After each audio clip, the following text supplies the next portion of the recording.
Hello, this is a guy who likes fanfiction and is too lazy to read, so here is Protector of the Fairies in audio form. Check the description for the links to the author. Protector of the Fairies. No cure. Makarov waited patiently outside the medical ward, Gildarts alongside him to try and control the chaos. Everyone was asking questions, demanding to know what was happening. And no one knew what the answer was. Not even Levi or Toshiro or Shinji. Well, the last wasn't completely true, but Shinji didn't seem to have realized the severity of the matter. He wondered what was causing it. Right now poor Ryusuke was in there, trying to help Ichigo. Mist Ogun was with her to help, and he seemed to actually have an idea of what was going on. And much to many people's displeasure, Nozomi had been allowed in with him. He hadn't been confident in allowing the girl in, but poor Ryusuke had insisted after hearing that she was an expert on the use of magic in Edalis. How she would help was anyone's guess, but poor Ryusuke was from Edalis too, and many of her ideas and practices originated from that world. Perhaps she thought Nozomi would make a good assistant, as she would understand the basics. Dealing with the outrage of an enemy being allowed in was hard. Many people protested, but it was Toshiro who finally made everyone to calm down, done by simply walking to the side and allowing her to pass. Resistance was minimal after that, and it was a bit of a relief, to be honest. The door finally opened before Mist Ogun and Nozomi slowly exited, poor Ryusuke staying by the door and gesturing him to enter. Gildarts followed, but poor Ryusuke didn't protest. Gildarts was one of the most senior of the mages there in the end. As the door closed, he could already hear questions flying towards Mist Ogun and Nozomi, demanding answers. They were drowned out as the door clicked shut, poor Ryusuke leading them over to the bed where Ichigo was lying on. He could see that the shirt Ichigo normally worn had been stripped off, a small device on his chest over his heart. Poor Ryusuke caught his gaze before answering what he wanted to know. It's a little medical device I've been working on. Lets me check the flow of energy around a person's body and to see any irregularities. Makarov nodded, his attention switching to all the cracks along Ichigo's chest, faint light seeming to glow along the edges of them. He reached out to touch one curiously before poor Ryusuke swatted his hand away. Don't do that. You'll burn yourself. Burn myself. He's leaking raw magic through these cracks, a direct result from the breakdown of his body. Those words were enough to draw all attention to her. What? It's exactly as I said. I've been supplying him with simple medicine for the past few days, collected by Mist Ogun. If I had known it was this serious, I would have tried to do something straight away. So then. Gildarts crossed his arms. What's happening? What's causing his body to break down? Those words causing poor Ryusuke to slump down onto a seat in depression. I don't know. I've checked, double-checked, triple-checked, and still nothing. He is perfectly fine from every test I have done. And yet this is happening. You must have an idea. Asked Makarov. Something. Anything. Poor Ryusuke shook her head. I don't know. I honestly have never seen a situation like this before. If something is wrong, I can't detect it. It could be something passed on from his parents, hidden from normal scans. Or it could be some new deadly poison that burrows too deep to be found. I just don't know. I'm sorry, Makarov. It's okay, you did your best. Thank you. I'll take my leave for now. Poor Ryusuke stood up before giving Ichigo one last glance. At the rate this is happening, he has maybe a week before he dies. I'm sorry. I truly am. The two mages let the words sink in as poor Ryusuke left, neither saying a word. Gildarts slowly looked towards Makarov, seeing the emptiness in Makarov's eyes. He bet he would have seen the same thing when they all believed Lysina to be dead 2 years ago. No one wanted to see those they cared for in pain, especially not with death awaiting for them. What do we do? Gildarts slowly asked. There must be something. I could try and head back on the 100-year quest. See if anything found there can help. You took 3 years to return, Gildarts, said Makarov softly. He has a week. What can we do in that time? We can barely get him somewhere without losing a day of that time. There must be something. We can't give in. There's one thing we can try. It won't save him, but it will buy us more time to think of a solution. Well? What is it? Makarov looked towards the window, his gaze looking towards something they couldn't normally see there. We take him to Tenro Island, where you wanted to do the trials this year. Master, this is no time to think dash. No, this is exactly the time to think about that. You remember the legends of the island? The ones I told you long ago. A frown appeared on Gildart's face. The one about the great Tenro tree? But isn't that just legends? I don't know. But the tales passed down from the first to the second to me speak of a great magic being placed on that tree. Its range is the entire island, and all who bear the mark of the fairies will never perish so long as they reside on that land. Fairy tales holy ground, muttered Gildarts. So it really is true. And you think it will work? There is nothing else left to try. He'll need to be there at least a day or two for us to get an idea of his condition, but it should help if all goes well. And if it doesn't, then nothing will. I see. What about the S-class trials? Shall I inform everyone they have been postponed? No, said Makarov with a shake of his head. Poor Lyusica will not pass on the information about Ichigo's possible fate because she wouldn't want to alarm too many people. We need to keep the others calm while we see if there is a solution here. If there is, we inform people and request help.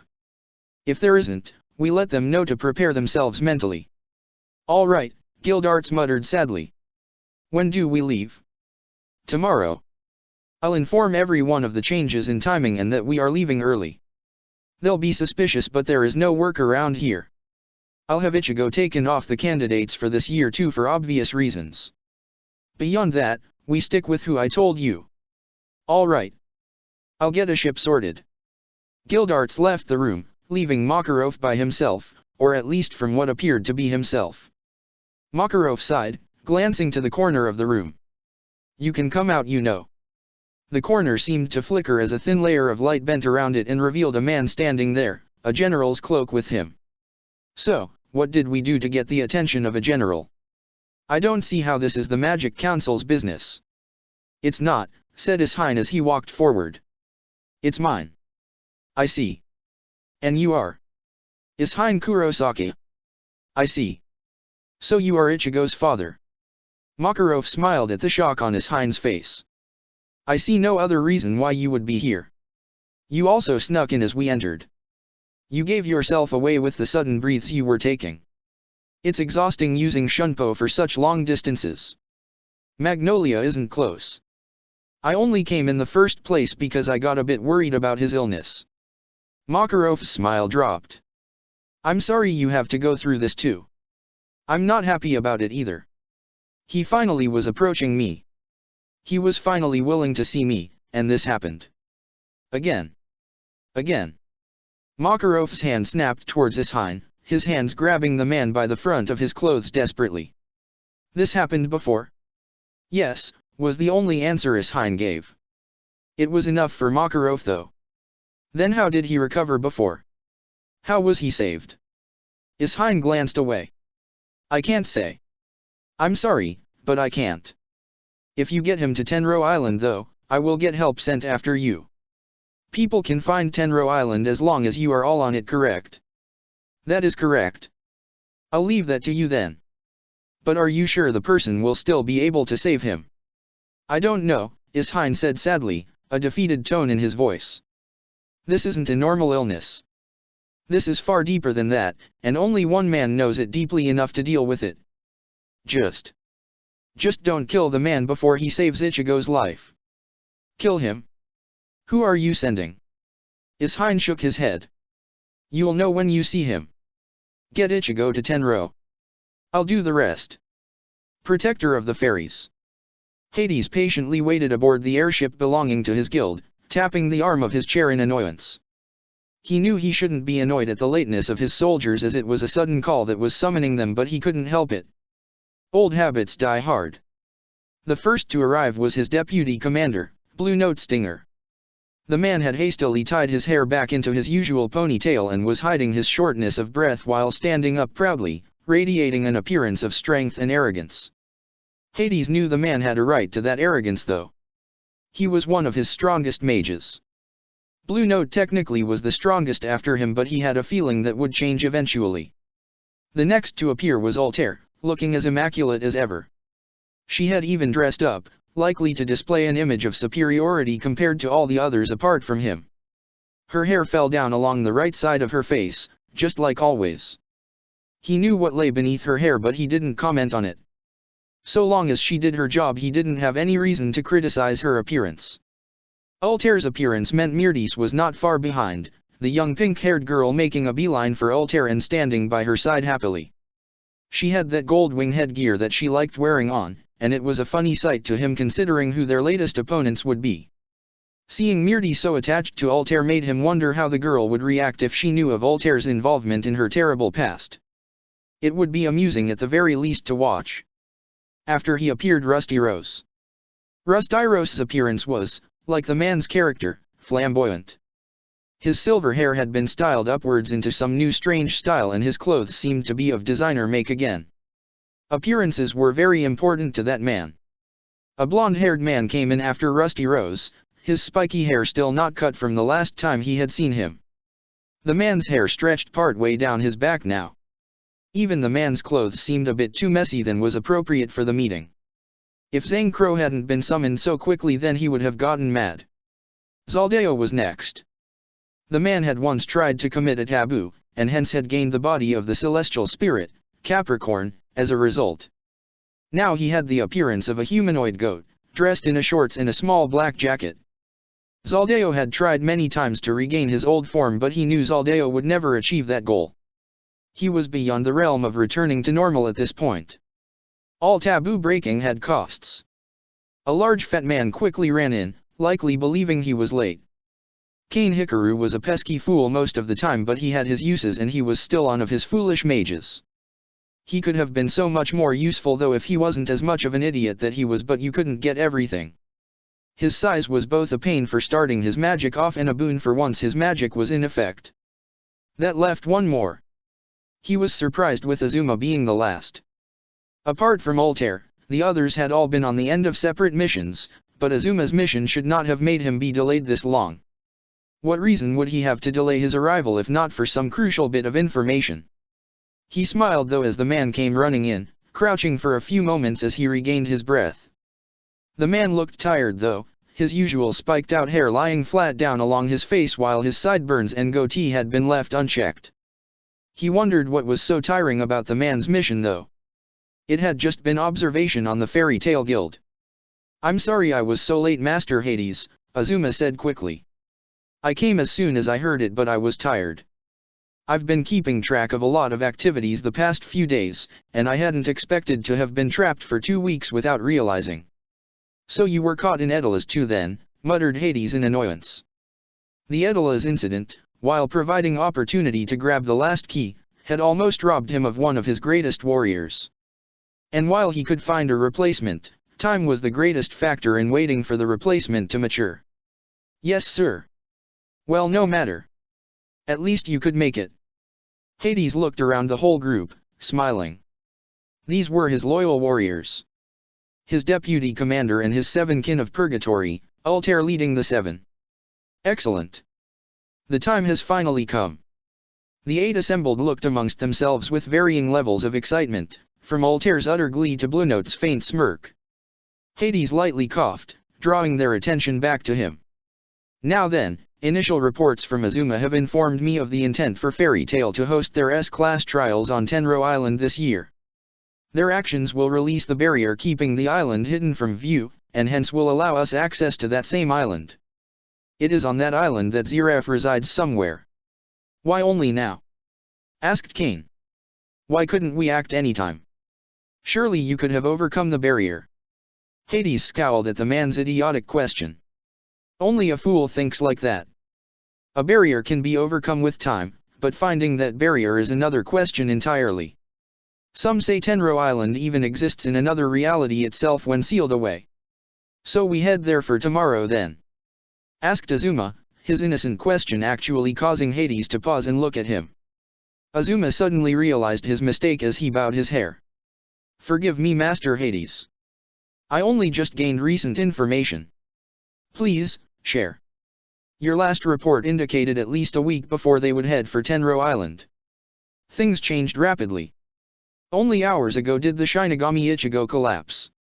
I managed to overhear the conversations that followed, but I wasn't able to confirm the Shinigami's condition. I sensed an unknown powerful force alongside him and was cautious to continue onwards in such a tense situation, as I was unsure if I would be successful at staying undetected. I see. You did the right thing.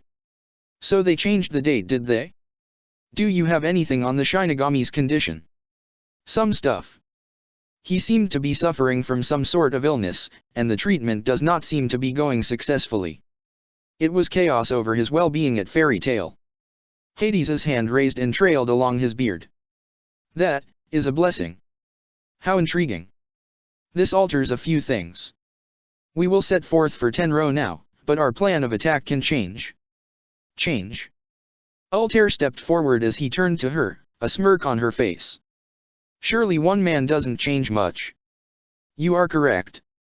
Truth be told, that man was a threat around the time of Nirvana's release, but the reports Azuma have given to us indicate a weakness in his strength. He is not the same threat he was back then, but never forget that a wounded creature can still lash out. Hades glanced around before his eyes finally landed on Blue Note. You will deal with Gildarts Clive. It is imperative that he falls. I may be able to deal with him, but only so long as he remains isolated.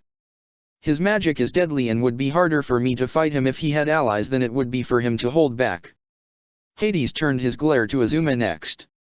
The great Tenro tree must fall. So long as it stands, no Fairy Tail member can perish in battle. Afterwards, your target is the Shinigami. I want no chances, so make sure you hunt him down. Your report of him during Nirvana displayed an interesting trait. With that, Hades glanced at Zaldeo. Your job is to transport our warriors to the surface. Makarov will undoubtedly stand in our way, so wait until you get a chance and slip past. Altair will ensure our ship stays in good health before following afterwards. Hades finally glanced amongst the other mages. The rest of you will leave with Altair before scattering, spreading out into the forest. If you find Zeref, bring him back and we will win. However, there is one rule to obey. The mages looked at Hades in surprise. They hadn't expected a rule to be in place here. If the members of Fairy Tail have a base, a place for their wounded, leave it alone. Have you lost your mind, Master Hades? Asked Zhang Crow. He soon regretted his words as the fury of Hades was turned towards him. I mean dash. Be quiet, you foolish child. Hades stood up from his chair, glaring down at Zhang Crow. This will not be a rule I will accept being broken to. We seek a world for the mages. I do not want pointless bloodshed, so I will show mercy to them. This is all I will allow them. So long as they stay out of the way, they will be left alone at their camp. The actions of Azuma are merely to weaken them, and the elimination of critical targets is to destroy their morale, as those targets would undoubtedly fight. Make them tremble and to stay out of our way. Zhang Crow slowly smirked, a faint crackle escaping his lips. I see. I apologize for my foolish words. Fear is definitely a method I understand. Good. Does anyone else have a problem? No one responded to Hades's glee. Very good. Soon, we will have it. The true magical world. Protector of the fairies. So we're all the ones who got picked? Asked Natsu, the others chosen sitting around a large table with him. Gray sat by him with Elfman to his other side. Gajeel sat opposite him next to Fried, while Kana and Levi took the remaining seats. It seems, said Fried, glancing towards Kana. Hopefully you and I can finish that fight from a while ago. You'll lose, said Kana determinedly, a cold look in her eyes mixed with an excited smile on her face. No fighting before it starts, stated Levi, snapping the two out of their glaring. So, who is everyone picking as their partner? Isn't it obvious? Asked Natsu before he gestured towards Happy nearby. There is no choice. Happy will be my teammate. Looks like I'll have you outmatched, Salamander, said Gajeel. Panther Lily's mine. Not confident you can win without a giant cat? Are you making up for something? You want to fight right now? We'll see who will win. So, Fried interrupted. I'm teaming up with Big Slow. What about you, Kana? Kana shrugged. I think I'll take Lucy. I get along well enough and we should be able to work together. You didn't have much luck when you tried that with Miss Doggan, stated Levy. Well, I didn't team up with many people back then, and I didn't interact with Miss Doggan much too. I know Lucy though, and I'm sure she is used to less cooperative teammates. She teams up with Natsu a lot. I take offense to that, responded Natsu, pointed a finger at her. It's not my fault things go crazy and we end up fighting separately. Things happen. Still happens a lot. Kana turned her head towards Levy. What about you, my old mentor? Bringing the new kid along? Levy nodded. Was it that obvious? Kana gestured towards the hat on Wendy's head. You've basically been trying to teach her how to fight a lot more like you, or at least to work well with you. And you can't take Ichigo. Kana shut her mouth as Levy's head dropped. Sorry. Don't worry. I'm sure he's okay. Levy gave Kana a smile that the girl instantly recognized as a fake one.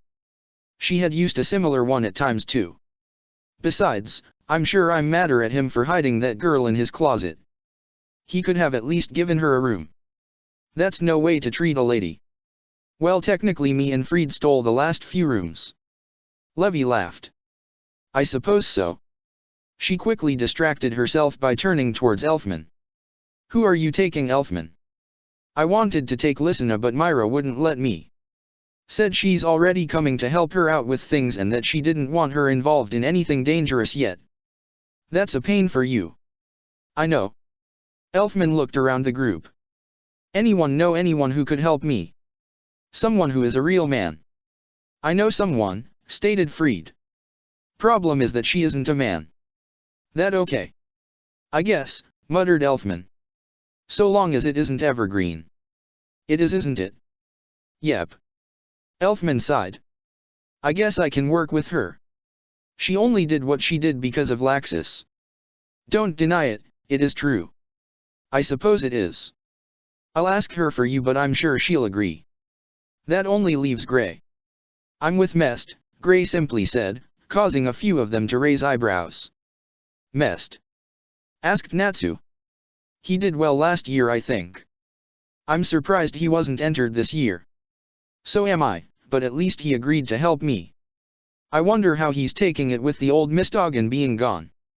Who knows, said Levy. He seemed terrifying at hearing about a King Ichigo though. I suppose Ichigo is a bit intimidating to him in the end. I haven't heard of Mest much, muttered Gajeel, suspicion already set in his mind. He wasn't featured in many news stories or through rumors. Some people are like that, Fried simply stated. The old Miss Doggan was like that too. Not much info available for people. We better get ready to go, said Kana, already getting up out of her chair.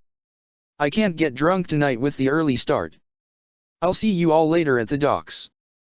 The group slowly scattered as Kana left, each member going off to their respective partners if they needed to confirm their help before all heading home to pack. Only Gajeel stayed for a moment longer, giving a suspicious glance at Mest before his eyes caught with Shinji's, the Shinigami, doing a similar thing. The two briefly nodded and a small agreement was made. They both wanted to know why Mest seemed so suspicious to them. Protector of the Fairies. A knock on the door woke Kisuk from his sleep. He lazily raised a hand to his eyes and wiped the sleep from them before he snapped to alert. Makarov knowing of his location was one thing. It was another for anyone else, and very few had the capabilities to find him. That magical presence. He recognized it. It had been a long time but it was still the same as ever. The question was what Ishain would want with him. He knew Ishain wasn't coming to try and kill him. That would be a messy event for all and would involve plenty of cleaning up for the winner. That left two possibilities. To annoy or to demand. Considering how hidden he was, to demand was the likely choice. And since the door wasn't broken down, it seemed Ishain was trying to be on his best behavior for now. He could work with that. Slowly approaching the door, he turned the handle and swung it open, his own Zanpakuto blocking the one aimed at his head. He relaxed a bit though. The attack had been far too slow to be one seriously trying to wound him. Well Ishain, It's been a very long time, hasn't it? Around 20 years, I'd say. Indeed. Now what have I done to attract your attention? Ishine snarled. What haven't you done? All right, what have I done recently? Better. Ishine made his way into the small shack, ignoring how cramped it felt. Have you even been paying attention to Fairy Tale recently? You seem too calm with what's going on. Kisuk frowned, sitting down opposite the man. Can't say I do. I've been resting mostly these past few days, the gaps in that time being used to eat to make sure I recover properly. I see. That's why you seem so calm when your life is hanging by a thread. My life. Kisuk picked up the subtle threat in Ishine's voice, his own hand wrapping around the cane his Zanpakuta rested in. Are you threatening me? Yes. Good, glad we are on the same page. Kisuk's eyes scanned Ishine for any source of information he could use to his advantage. At the same time, he spread his senses out towards Fairy Tale, monitoring each individual for a moment before coming to rest on Ichigo like it normally did. Something was off. You could sometimes work out emotions through the magical power someone emitted normally. It became erratic when they were shocked, for example, or distressed or scared. And he was getting a lot of that right now. And Ichigo. His magical signature was far weaker than it was a few days ago. You get it now? Asked Ishine impatiently. You done scanning everyone? Yes, muttered Kisuk. I'm done. And? I need more information. What's wrong with Ichigo? 20 years ago. Kisuk frowned before he shook his head rapidly. I see no relevance to Dash. It's the same symptoms, only far more advanced and severe. He's dying, and I want you to save him like you did all those years ago. Kisuk slowly shook his head. Are you sure these symptoms are the same? Positive. Then there is nothing I can do. Ishine shook his own head, clenching his fists in anger. There must be something. You saved him back then. You already cured him. And there lies the problem. I cured him. I already saved his life. And you refuse to do so again.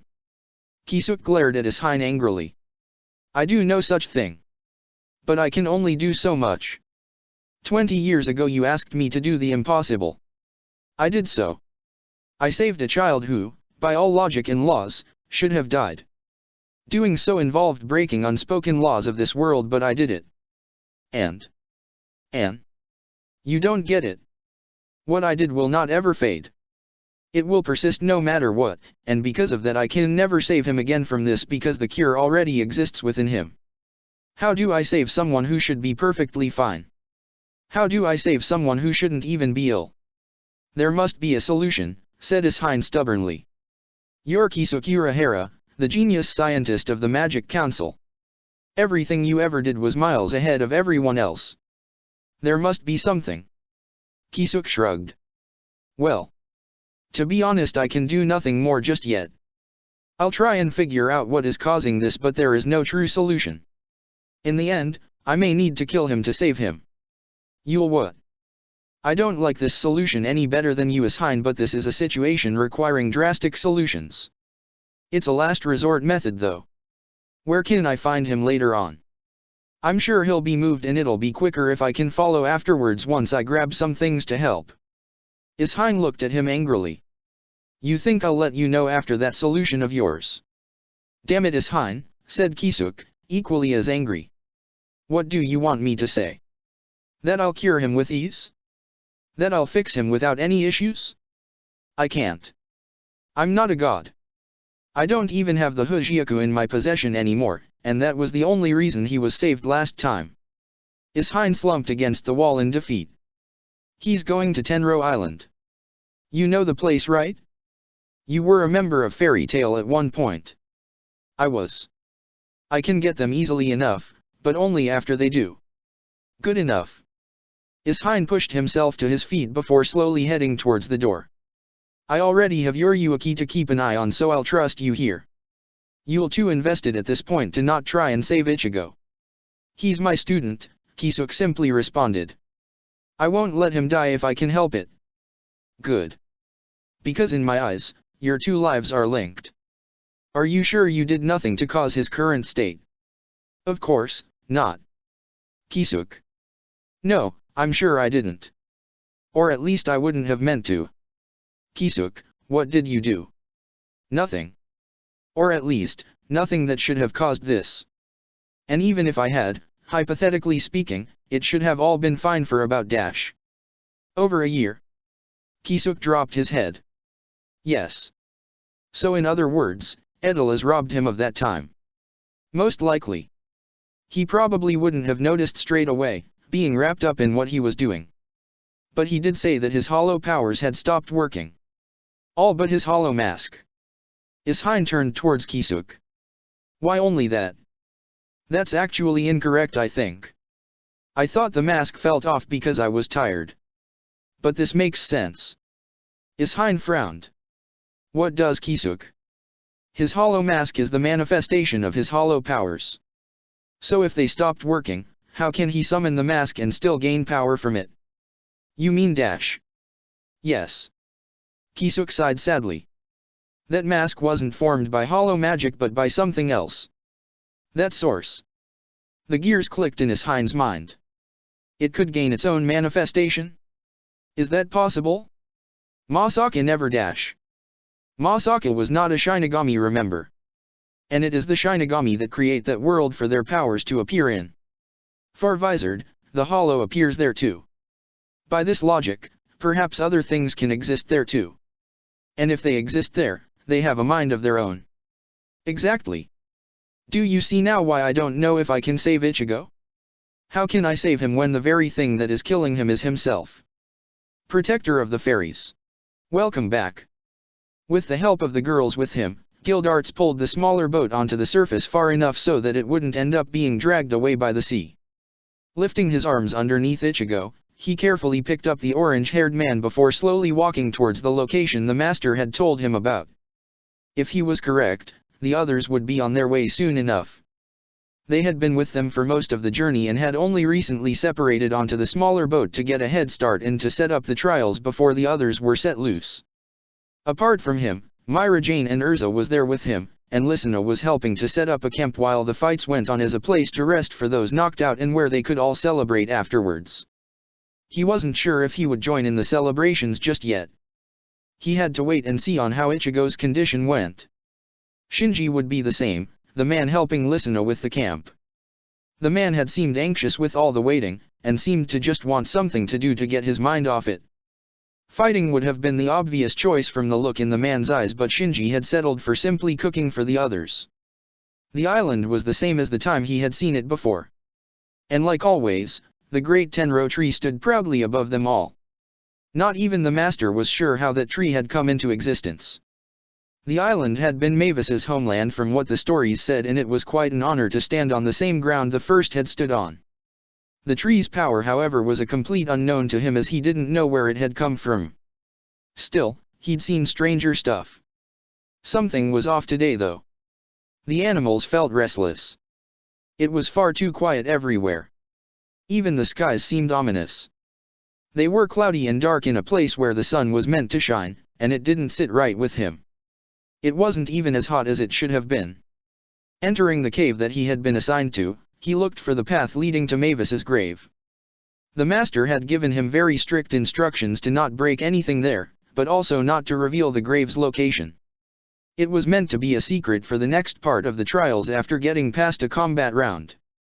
It was a lot like the one he had helped with 3 years ago. They had started off with a combat round to thin the numbers before a second round should have taken place. From what he had gathered, it had been used once while he had been gone, and the other times had been a simple one-task round. It always changed a little bit at least, so no one could simply prepare for a known task. The battle round did always get used though when there were enough strong mages present. Otherwise it'd be too hectic in the following round with all those mages running around everywhere and likely fighting one another. He remembered his trial from long ago, back when Kisuk had still been in Fairy Tail. The two of them had been great friends once upon a time, but things changed. One stayed with Fairy Tail, the other abandoned it. He had never been good at understanding Kisuk, but they had gotten along well enough. They had been a team, and a strong one at that in his unbiased opinion. How would the future be now if Kisuk had stayed? It was hard to know for certain, but he still wondered sometimes. Even in rumors he hadn't heard anything about that man in years. He never really knew how good Kisuk was at keeping a low profile until he completely disappeared. No one had really, especially since Kisuk was always acting like a fool back in his younger days. He was snapped out of his musing from the light ahead of him. That had to be it. Mavis's grave. Stepping out of the tunnel, he found himself in a wide open clearing, surrounded by dense trees on all sides. The sky was exposed above them, but he bet he wouldn't be able to find it easily even from looking down at it. There, right in the center, was a small elevated platform, 4 small stone pillars at the edges of it. In the center 2 identical stone pieces, twice the size of the pillars, stood almost touching one another. Right by the gap, a semicircle was positioned in the middle of each piece so that they could face one another. The very air around the grave was different in his opinion. It felt more welcoming, friendly even. Faint golden light seemed to float around the grave while a more concentrated ball of light rested between the 2 semicircles, glowing faintly and giving off a warm feeling. Gently placing Ichigo down near the grave, Gildarts gave a faint salute to the grave. "I leave him in your hands first." He chuckled as he left, unaware of the eyes that followed him as he left. Only when he had left did the person who had been sitting on the grave get to her feet. They hadn't seen her, just like she had expected. That wasn't a surprise considering the power she had left right now. She didn't bother wasting it if she could help it, especially after she had a reason to not now. She almost floated towards Ichigo, leaning down in front of him till her face was inches from his own and gave him a beaming smile. "You're finally here." She huffed when she got no response, pulling back and crossing her arms. "How rude. And after all the time I had to wait for you, you finally appear and decide to be asleep. You're selfish, Ichigo." She smiled again though, bringing her hands up underneath her chin. "I'll forgive you though, because you finally came to see me again. I've waited so long for you to appear. I can wait a little bit longer now." A slight noise made her jump, her head turning around towards the source of it. Nothing. She let out a sigh of relief. She really hoped Ziraf wouldn't notice Ichigo. The man currently didn't know what he wanted in life, but she knew that could all change if he spotted Ichigo. Jealousy was a strong emotion after all, but fear and anger were even stronger. She could worry about that later though. For now she simply turned back to Ichigo and smiled again, content to waiting. She wanted him to see her straight away when he woke up. She wanted him to notice her, just like he had 6 years ago. "Wake up soon. I've missed you." Protector of the Fairies. Levi adjusted the last strap of her armor, glad it all fit just as well as it had done last time she had worn it.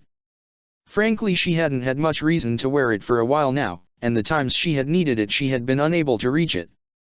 Apart from the hat she had gotten recently, it was all pretty much the same. Her staff, however, was completely new.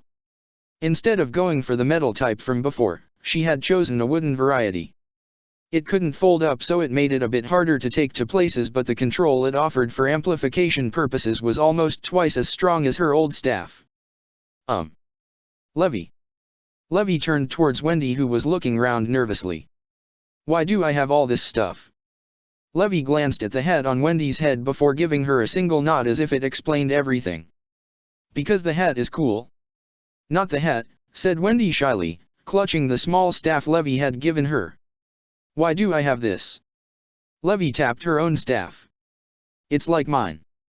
Some caster-type mages like ourselves use magic that isn't always as strong since it isn't battle-based.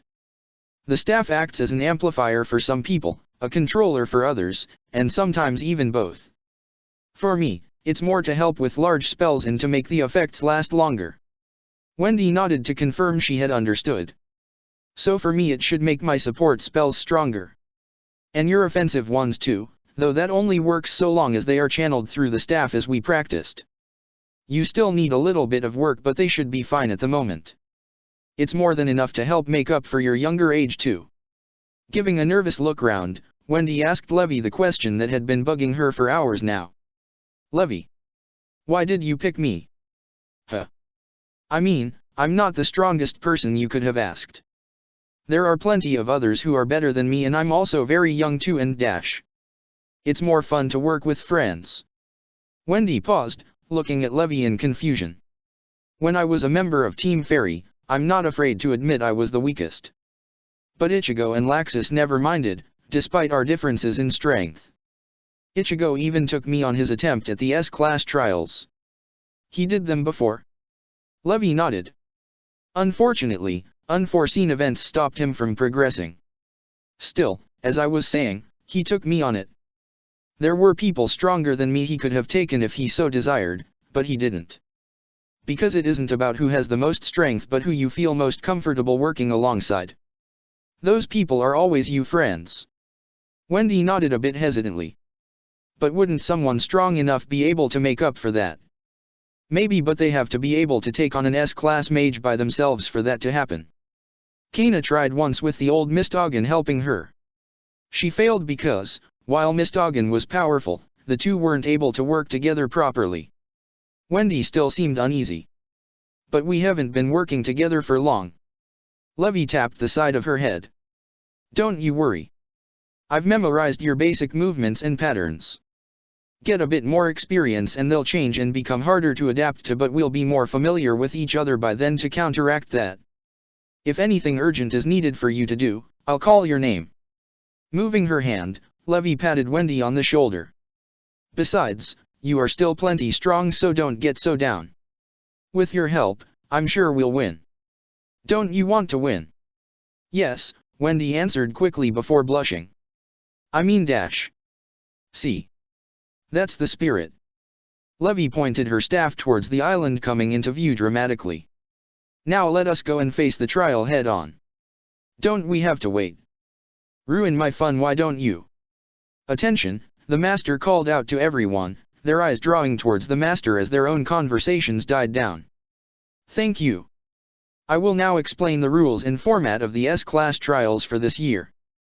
The group all stayed silent, Makarov taking it as a good sign to continue. Now then, as you already know, there are 7 of you here. The master pointed to a board he had prepared that showed 7 routes painted along it, different lines heading to different areas before finally joining up together at the end. The first task ahead of you is one of combat. 7 paths exist, and only one can be taken by each team. Get there first and you get your choice of path. After one team enters a path, a barrier will be erected by the barrier's entrance. From that point you must commit to your path, moving forward towards the challenge ahead. Tapping multiple areas of the board, the group all noticed how there will spiky bubbles along the paths, 2 different bubbles each having 2 groups leading into them where only one line emerged from. In your way is one of 2 choice. Either you will face an S-class mage, or you will face another team. Gildarts, Urza, and Myra Jane each guard one path, meaning 3 of you will run into them.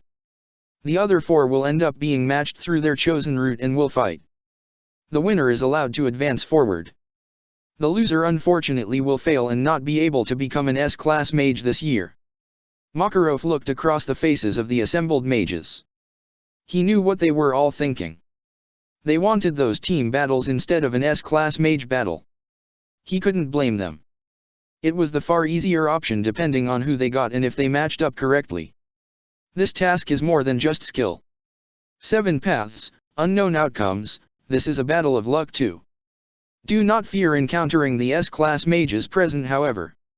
I do not set a challenge that cannot be overcome.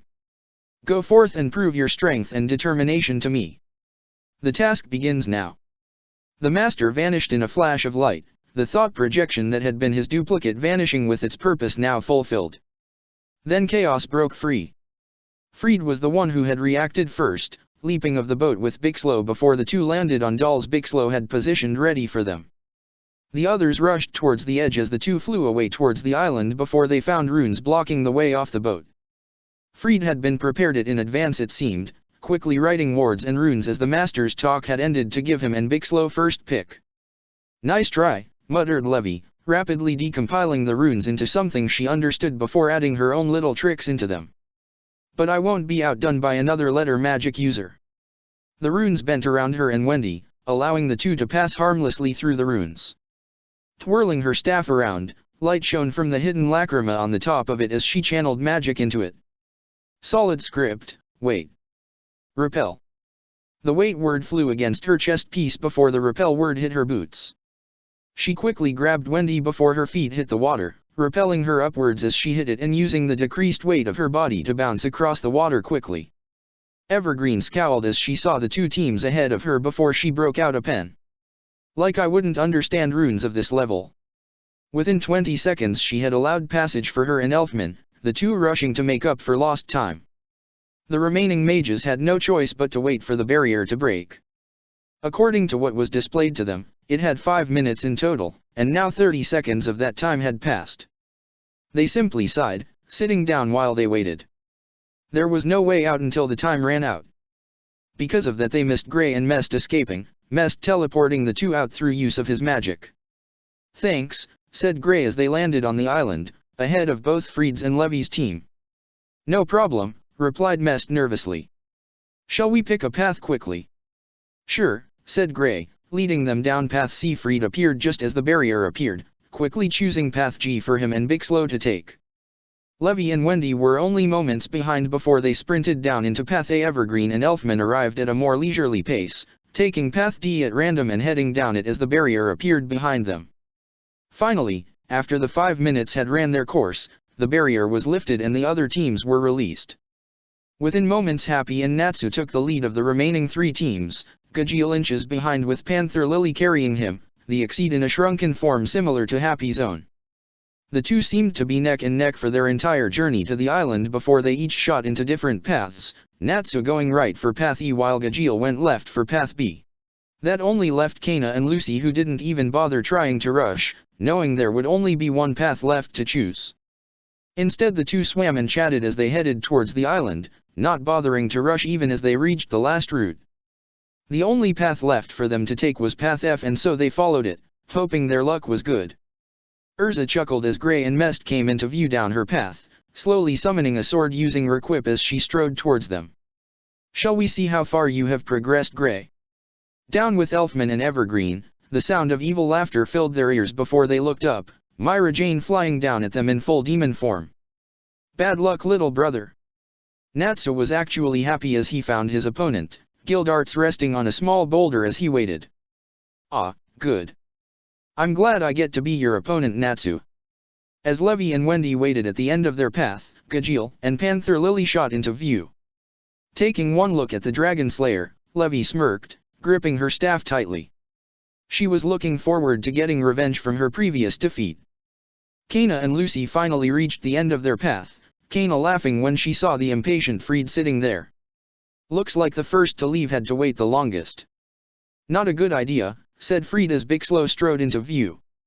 "I've had plenty of times to set up rune traps, you know." "Of course. Wouldn't want you not at your best after all." Crackling her knuckles, Kana smirked. "This is going to be fun." "Yes, it really will." "Protector of the Fairies. You wanted to see me alone, Master Hades?" Hades nodded as Blue Note approached him. "Yes. You are ready for battle, are you not?" "Indeed. I was hoping to actually approach you as well. I want the opportunity to search for fairy glitter." Blue Note couldn't hide his surprise, causing Hades to laugh at his reaction. "So predictable. You've been obsessed with the matter since you saw Grimoire Law. Are you hoping to take that deadly spell and make a grimoire version of it?" It was my intention to. I want to be able to use that spell." "I see." Hades seemed to consider the matter for a second. "Perhaps I shall allow you to search, however you will need to complete all objectives beforehand. Gildarts, as you already know, and your secondary opponent." "My secondary opponent?" "Yes. Mirdi should have most of the details. While not as good as Azuma, she is still talented at collecting data, and is far greater at sorting and analyzing it. And she's not as clever as him in piecing things together. It'll help keep your little task a secret for now." "Then who is my opponent?" "The man called Shinji Hirako." Blue Note frowned. "I heard of him. A Shinigami. Oh, not just any Shinigami. A Visored too. A being who gained both the powers of a Shinigami and a Hollow. So he is a strong enemy. But why me?" Hades' eyes scanned the room carefully, falling on a single dark corner for a moment before passing over it. This information is based on Mirti's calculations. Out of all threats present, few have the capabilities to actually cause us to fail. Makarov is of course a major threat, as is Gildarts. The majority of the S-class mages and candidates, along with Ichigo, fall into varying categories of lesser threats. Shinji Hirako, however, that man is different. How? Asked Blue Note curiously. I do not see why simple power makes him so dangerous. No, that isn't the threat. It's his abilities that are. Hades sighed. The ability to reverse all directions and perceptions through sight, not even I could deal with him if he faced me with help. He represents the biggest possibility of failure for us so long as he has allies, and it is far easier to deal with one man than multiple. I see, muttered Blue Note. If you have given me this task, then I assume you mean he is dangerous enough to not be sought after by the others. It is to make sure the others do not lose faith in our victory. Few of them would win against him. I believe you will. If you let your guard down and lose, however, you will not be given the chance to go after Fairy Glitter. This man has no quarrels with killing his enemies. That should be a big enough incentive. Blue Note gave a nod of acknowledgement, leaving the room to likely seek out Mirti. Hades' eyes glanced back to the dark corner before he spoke out loud towards it. You can stop hiding. A man with pale white skin stepped out of the shadows, dressed in all white with a katana by his side. If that was all to the man's appearance, then he would have been seen as a strange individual, but there was more. Hades noticed.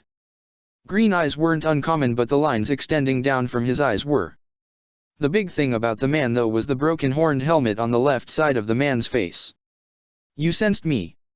Asked the man, his hand not leaving his sword. I see. I was wrong about you then. You are less like trash than I thought. And you think you are so high and mighty to insult me in my own home. The throne Hades was resting on cracked from the sheer pressure his magic being released caused, his fists clenching. Do you mean to anger me? It was not my intention. My master gives his regards. I am Ulquiorra Sifur. I know who you are. Your master has been using you to send messages around to plenty of dark guilds. He's been recruiting, and from some of my guilds too. I don't take kindly to that. My master is willing to offer some form of compensation. Hasn't he already done so with help on finding the last of those keys you wanted? Yes, I believe he did. Foolish of him, most would say. Zeref returning should not benefit him, unless there is something else. Something happening in the background, unseen to all. Ulquiorra stayed silent, Hades smirking at the reaction. I have granted the request your master wanted. To deal with Shinji Hirako. I wonder why you truly want him dead though? I won't deny he could have been a dangerous opponent for us, but only when our enemy is organized. It is not him we care for, but rather the impact his death can cause. I see. Hades eyes the man warily. So your overall target is someone else. But who? Ulquiorra stayed silent for a while. Hades had almost had enough when Ulquiorra finally opened his mouth, and what he said sent a shiver down Hades' spine. Could you repeat that please? Asked Hades, wanting to make sure what he had heard was correct. I said that those who could barely look through the gate have no right to interfere with the matters of those who passed through. Those are the words of your master, aren't they? Not you. Indeed. Word for word. And you do not understand the meaning yourself, do you? Ulquiorra shook his head. I see. Very well, I'll help out with this little game anyway. I only seek a true magical world. Even if your master is using me, I don't care too much so long as I achieve that goal. You may leave. I will be nearby to record details, stated Ulquiorra. My master will wish to hear of the outcome of today's events personally. Very well, so long as you do not get in my way. If you do, I will show no mercy. That is acceptable. Protector of the Fairies. Natsu crackled his knuckles as Gildarts started to get out of his seat. So I really do get to fight you, do I? There was no fear in Natsu's voice, only anticipation. Gildarts was strong enough that he had held the name of ace of the guild for over 20 years, and he had looked up to the man ever since he was little. He wanted to be strong. Strong enough to fight and beat anyone. There was no opponent that he wanted to fight more than Gildarts though, if only to make the man face him seriously. Indeed, said Gildarts, taking a step forward. I should warn you though. I don't like to lose, same as you. You better go all out from the start, else I'm afraid you won't be able to harm me. Flames burst out around Natsu, his fire drive activated as it created his flame cloak. Gildarts gave a short whistle, impressed by the form. Now that is new. You didn't have that last time I saw you. What is it? Fire drive. An original creation of mine, with a few principles based off old stuff Igneal taught me. I see. Gildarts raised a hand in preparation. Well, let's see how well it fares against me. Come. Let's see if you are ready to be an S-class mage. Natsu. Natsu needed no other sign than that to start. A strong set of beats from his wings propelled him towards Gildarts, the man raising a hand as Natsu rushed forward. Natsu's first move was to slam a fist of flames forward, Gildarts catching it harmlessly in his hand. Gildarts' prosthetic arm came round after it to try and grab Natsu, only for the Dragon Slayer to use the blocked strike to his advantage. His wings helped flip him over as he ripped his hand from Gildarts' before he slashed down with a leg. Fire Dragon's Claw. Gildarts raised an arm in response, the flames falling around him as his crash magic subconsciously went into effect. He made extra care to not let it go further upwards so to keep Natsu out of range of the magic. This was more fun than he had expected, but it wasn't a bad surprise. Like when he had tested Ichigo, he was curious with what Natsu was now capable of. He wanted to see Natsu's full abilities, pushed to the brink, and to see how he would react. His thoughts caused him to almost be hit by a fist as it shot past his head, flames blasted from Natsu's elbow as he shot forward. A flame tail wrapped around him and, in a surprising show of strength, threw him across the room. Gildarts flipped in the air till his feet hit the wall and allowed him to gently drop down to the ground, punching forward as Natsu rushed towards him. A blast seemed to explode from Gildarts' palm as he used crash on the air ahead of him, sending Natsu flying backwards. Determined not to give in though, Natsu's flame limbs flew off and dug into the ground, keeping him in place until the blast faded. He was rapidly drawn back into his extended limbs and used the momentum to fly towards Gildarts, the flames around him intensifying. Fire Dragon's Sword Helm. Gildarts pulled up both arms before he wrapped them around Natsu as he sidestepped the Dragon Slayer, flipping Natsu over and smashing him against the ground. He slammed a foot down as crash amplified his speed, causing Natsu to gasp in pain as the foot hit his stomach. Taking a step back from Natsu, Gildarts smirked, attempting to provoke Natsu. What's wrong? You were so confident before. Where has that strength gone? Natsu snarled, spinning as he leaped up onto his hands as the flames around his feet spread out. Crash made short work of the attacking flames and Gildarts prepared to use it again against the extending flame limb. At the last moment the limb dodged, wrapping round Gildarts' arm and forcing it up even as it started reeking lower areas of the limb. It was enough of a distraction to get Natsu close enough, flames intense around his other arm. Dragon Slayer's secret art, Crimson Lotus, exploding flame blade. OSH-. The flames cut Gildarts off as they exploded at close range, sending Gildarts flying back a few steps as he struggled against the constant barrage of explosions the flames were creating. The attack was very impressive, one he should never have allowed himself to fall for. It was a powerful one. Natsu could be proud of that. It was settled.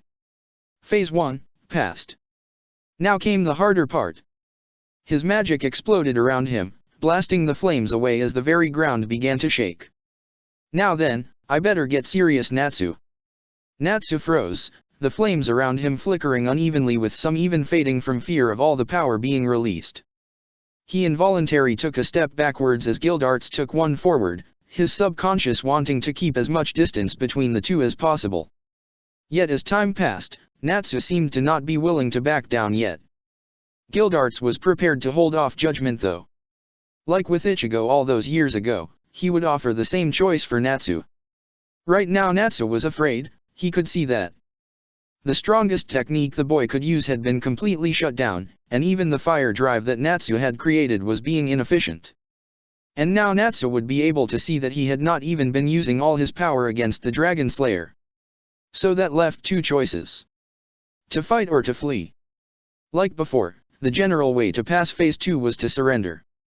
To acknowledge that you couldn't win against such overwhelming fear, and to be able to later use it to become stronger. The second way was to try and do what Ichigo did. To fight without letting the fear hold you back.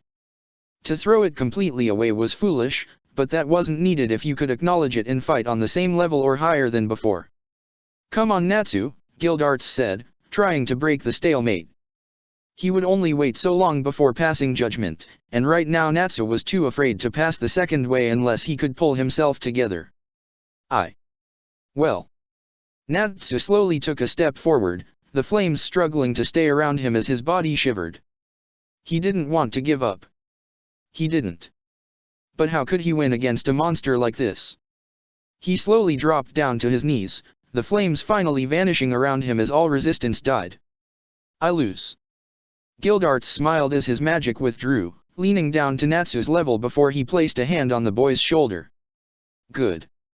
You pass. The shock that crossed Natsu's face almost made Gildarts laugh. He resisted, if only to maintain some form of official tester status. But why? I lost. Yes, you lost. To draw a sword, to break out a set of claws, to fight. This is what you have had to do before. But, as you entered the world of the S-class, it is not enough. Sometimes you must sheath that blade, retract those claws, even run. Danger is always present, and you can't always guarantee you can defeat it if you are afraid. So it is okay to flee, to live, until the day where that fear no longer can paralyze you. I think I understand, muttered Natsu softly, looking down at his feet. That's good, said Gildarts proudly. I won't deny however that you really caught me off guard. That last move of yours was deadly. I bet you could have even beaten Urza with it. Really? Gildarts finally gave in to the temptation to laugh, the boy's sudden change of mood providing him with all the amusement he needed. Well, maybe not on its own, but it would at least do a lot of damage to her. You've grown, Natsu. Go on ahead. This was only part 1 of the competition. Don't let your guard down until the end, and then let me see you ascending to S-class. I will, count on it. Protector of the Fairies. This time I'll win. Stop dodging, you Laxus fanboy. I would if you would stop throwing those cards at me, shouted Fried in reply, a volley of cards crashing against the wall behind him. The fact that they had left a crater from the impact made him want to avoid being hit by them. Kana didn't let up her assault though, instead throwing another set of cards. She had yet to break into the card combos at the moment, but she could get to them when she needed to. She had a more pressing concern. Fried had been there first. That kind of advantage for most people stretched only to a grasp on the terrain. It let them work out what they could use to their advantage. For someone like Fried, however, that advantage wasn't all he got. The longer he had been there, the more runes he could set up. She had hung around with the man enough to have a general idea of what went through his mind. First he would have set up simple traps. They had to be stuff that could be set up easily and quickly in case his opponent got there sooner than he had expected. Once that was done, he could waste the rest of the time building up more advantaged traps. Those would be the ones more like the ones he had used in Magnolia. She knew her current plan wouldn't work forever. If she got lucky she could take him out here, but, to do that, she couldn't let up her assault for even a second. She had to keep him moving and uneasy. She couldn't do anything about them man's sword, but she could at least stop him from activating his traps. This would only work for a bit longer, however. She could feel her supplies of regular cards running low. They were cheap, so she wasn't worried about the cost, but she didn't have time to restock from the others she had brought with her. Like she refused Fried a chance to act, he would do the same if she tried to restock. So she grabbed the cards from her extra deck. She already had them sorted into the order she liked, small dividers separating different combos. With a different combo of cards in each hand, she threw the ones in her left hand first. The effect was instant. The cards set themselves alight, increasing the danger they posed to Fried. And she had gotten luckier this time. They would hit Fried because he assumed they would still move at the same speed. Foolish. She let the other cards go flying after the first set, catching up to the others before they had gotten too far before releasing blasts of wind from the cards. This had the effect of increasing the flames of the cards in front of them along with suddenly accelerating those same cards towards Fried. With a quick swipe at the ground, a sudden barrier sprung up between Fried and the cards, the runes protecting their creator from the burning cards. Slowly the flames died down as the remains of the cards turned to ash. Fried chuckled, letting the barrier drop as Kana snarled. He had gotten his opening. Well then. Is it my turn now? The tide of the battle turned completely around in those few seconds, Kana being forced to dodge as a rune trap shot down from the ceiling where she had been standing. She had barely taken the step back when another trap seemed to spring from the nearby wall. Another two tried to trap her, but she had prepared for eventualities like this. A flick of her wrist sent a set of explosive cards at the wall, damaging it enough to alter the runes so they would self-destruct. She could see it annoyed Fried. It was the same when a stray spell had damaged one of Levi's solid script spells and had knocked off a letter. Altering letter magic impressed other letter magic mages, but damaging the spells they created really pissed them off. To get rid of that anger, Fried released another set of rune traps, forcing Kana to bend at really uncomfortable angles to dodge them and pass through the small gaps between them. Fried was planning something. She knew that easily. He had plenty of rune traps all over the room most likely, so whenever he chose to use one it had a purpose. Even if she escaped, they would still serve some kind of purpose. He was leading her somewhere. The problem came from where he was leading her to. He had done a brilliant job of hiding his rune traps, such so that she could barely see any of them. One or two were more obvious, but that had only come from stray shots of her card magic. Did Fried learn some kind of illusion magic? Or perhaps he wrote it into the runes so that they would vanish from sight. Either would have to be constantly in use, which did impress her that Fried could maintain it this long. Even if it didn't expend much magic, it would have been going on for a while now. She wasn't going to end up in his traps without a fight, even if she couldn't see them. With so many hidden runes, she would need something strong to wipe them all out. Throwing the cards forward, a barrier shot forth in front of the path to block the cards, allowing Fried to send other rune traps after her. Just like she wanted. The spell activated and lightning burst forth from the card against the barrier, bouncing off in all directions. Her eyes followed each path quickly, seeing the small sparks produced as they collided with the hidden runes. She couldn't see them, but she didn't need to. Jolt of Fate had the nasty quality of trying to lock onto nearby people. And all the runes were a part of Fried's magic. This wouldn't be enough to damage the runes. Her next combo was though as she threw the Prayers Fountain card down in front of her. Ducking under another rune trap barrier, she threw an icicle combo into the water and watched it freeze. She had to quickly mentally adjust the flow of water so it was aimed at the runes before the ice froze it all. Fried saw what she was doing too late and, while he was able to produce other barriers from places to protect some runes, he wasn't capable of saving the majority from being destroyed, whether it was from direct impact or if it was from destabilization from a rune being damaged. Raising his sword carefully, Fried settled into his typical stance. In the end he couldn't fault the failure of his Jutsushiki. Kana had seen the stuff he could do once and had already planned accordingly. When all surprise from the runes was gone, they weren't good enough to win. The hair around his right eye shifted slightly as he stepped forward, revealing the strange eye to Kana. He had to take this more seriously. He needed to use his dark creature. Kana sensed the change in the air. She remembered what happened last time she had faced Fried like this. She had lost, and before she could even use her full strength too. She didn't want that to happen again. She swore it wouldn't. So she immediately dropped into a strange stance of her own, calling out to Fried as she bought herself some time. "You're sure you want to waste time waiting for me to get ready?" She taunted, hoping that if he didn't fall for it then she would be able to dodge quickly enough. "Hardly."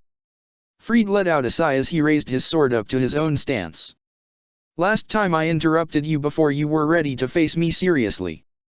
Back then it was war between us, but this is nothing more than a fight in the end. One I intend to enjoy to the fullest. We'll see if you still have that same set of thoughts when this is all over." Fried took a step forward towards Kana when she smirked, a hidden set of cards beneath Fried firing a blast of lighting upwards. As she expected, Fried blocked it effortlessly. That wasn't what it was for though. It was to distract him long enough for her to get close. Fried recovered quicker than she had expected though, stabbing forward with his sword. Dark creature, pain. Kana narrowly dodged the word. Last time it had hit her because she hadn't managed to finish getting ready to fight as she was now. This time she was faster. Card magic was never very magically intensive. That she had always known. But she had a lot of magic too. And this was where it came in handy now. As more of Fried's spells flew towards her, she rapidly dodged them all, speeding through the small gaps between each spell. With all her spare magic pouring through her body, she felt like the world was moving in slow motion. Her mind was processing things faster and the narrow gaps she had to dodge through were easy for her. This had to be like what people like Ichigo and Laxus felt with how fast they could move and fight it. Seeing how close she had gotten, Fried abandoned trying to fight at range and simply stabbed forward quickly towards Kana, using his own magic to push himself forward. It wasn't fast enough for Kana's increased reaction time however, Kana jumping before her hand shot down onto the blade's flat edge. Using it as a springboard, she pushed off it and flipped down behind Fried, her other hand slashing round towards Fried with the palm extended outwards. It made contact, winding Fried as it forced him forward a step. He shot back round to face her and the sword slashed where she had been an instant ago. Kana could see the blade right in front of her eyes as she leaned back, letting it pass over her and almost touch her nose. Letting herself fall, Kana stretched out her arms to the ground as her feet left it, trying to make them connect against Fried. A shield of runes appeared to take the blow of her attack, Fried's right eye aimed at her leg. He quickly tried to disengage but Kana didn't want to let him, knowing she would be at a disadvantage if she let him get away. Unfortunately that was what Fried wanted. As she stepped after him, a rune wall started shooting up around her. She couldn't let herself get trapped just yet, kicked against the wall and jumping off it as she bounced from wall to wall. The runes had almost reached the ceiling when she had gotten them, sliding through the narrow opening before it slammed shut. Fried was ready this time however, wings of runes on his back as he floated by the opening. Kana was unable to dodge the spell he launched at her in time. Dark creature, fear. Kana shuddered as images invaded her thoughts. Her friends abandoning her, Levi scowling in disgust, but one image appeared more than any other. Her father's disappointment at learning who she was. She could feel her will to fight vanishing. Fried really was a deadly opponent. Those runes did exactly what they said, and did it excellently. She needed to fight these images off. Well, something had always helped her when she got depressed. As she landed against the ground uncomfortably, she reached to a small pouch attached to her belt before pulling out a small flash and downing the whole contents of it. So that's why this magic seemed familiar. Kana glanced upwards at Fried, the images fading to the background as the alcohol took effect. What you tall, saying? Fried frowned. Kana sounded like she was drunk, the way her words seemed slurred and confused. This only seemed to confirm his suspicions. This magic she was using was similar to Bacchus Grow of Quattro Cerberus. The fighting style was slightly different though. Bacchus was said to be a powerhouse of strength with his strikes. That one he had felt from Kana wasn't very hard. Magic had left her palm, he knew that. So perhaps she was focusing on speed more than anything else. And, if this was anything like Bacchus was meant to be, that alcohol would make her more unpredictable. Her new speed was the greatest issue. While not on the level of Laxus, she was still quite fast. The greatest threat was that reaction time and her flexibility. She was using it to avoid situations at the last moment so she could maximize how long she had to take advantage of openings. The one thing that truly bothered him was how she had gotten drunk so quickly. She still seemed to have the reason she normally had. He could see it in her eyes. She had to be using the alcohol to cloud everything unimportant like fear and push it away so she could focus clearly. At the same time, her body would react unconsciously to things if she willed it to. It didn't matter if the form was weird. She would still move and snap out at dangerous speeds. What the hell had she drank to get her drunk this quickly though? What's wrong? Why aren't you using that demon form you have? I refuse, said Fried slowly. That form is my resolve to kill my enemies to fulfill my goals. I cannot use it for something like this, no matter how far I am pushed. Then it's my win. Don't get so overconfident, shouted Fried as he flew at her, slashing with his sword. Kana stepped to the side lazily to dodge, her body tilted to the side before an arm snapped out at him. Fried could feel the energy the palm was releasing as it brushed past his face, counting himself lucky he had dodged in time. His sword came back round but Kana leaped up over it before her feet landed on the blade, Kana's palms extending towards him. Tilting the blade quickly, Kana's grip on it became unsteady and she fell off to one side, her palms brushing past Fried once more. She didn't crumble to the ground however, instead rotating rapidly in the air so that one foot got aimed at the ground. The moment her foot touched the ground was when her next assault started, kicking straight back off and using her momentum to swing her body as Fried prepared for palm swipes. Instead her other leg came up, slamming against the blade he brought up as a guard and causing the ground beneath him to crack. Hardening her skin with magic, her leg wrapped around the blade, ignoring the slight bleeding being caused. The alcohol, while rapidly being burnt out of her system, was dulling her pain for now. Her grip secure, a smile stretched across her face as Fried tried to let go of his sword in time. As Fried's hand left the hilt of his sword, a palm struck his chest. Alone it wouldn't be enough, but Kana wasn't done. Her other leg came down on the ground by Fried and she spun, a second palm connecting with Fried. The position Fried had been pushed to forced him to take a step backwards again as Kana kept spinning round, the blade of the sword she still had a leg wrapped tightly around almost cutting Fried as it passed. Another palm strike and Fried felt himself hit the wall. His eyes widened as the smile on Kana's face widened even more. He was trapped, and had no way now to stop her assault of palm strikes. She swiped at him again and again, Fried bringing up his arms to take the brunt of the blows. Kana didn't let that stop her, simply striking all around them to render his guard useless. As she was about to launch her last strike, a large amount of magic in her palm to finish the fight, she winced, her grip on the ground becoming unbalanced as her other leg dropped the sword to the ground. The sudden change in balance caused her to fall to the ground, pain from her leg finally being registered. She knew she shouldn't have held the blade for so long, or even tried that in the first place, but the alcohol was a double-edged sword. While using it, she made sure she could hit her enemies, regardless of her own condition. Fried realized the sudden opening and lunged out at her, pinning her to the ground and reaching out for his sword. This was the opening he needed. If he got his sword to her throat then he would have won no matter what.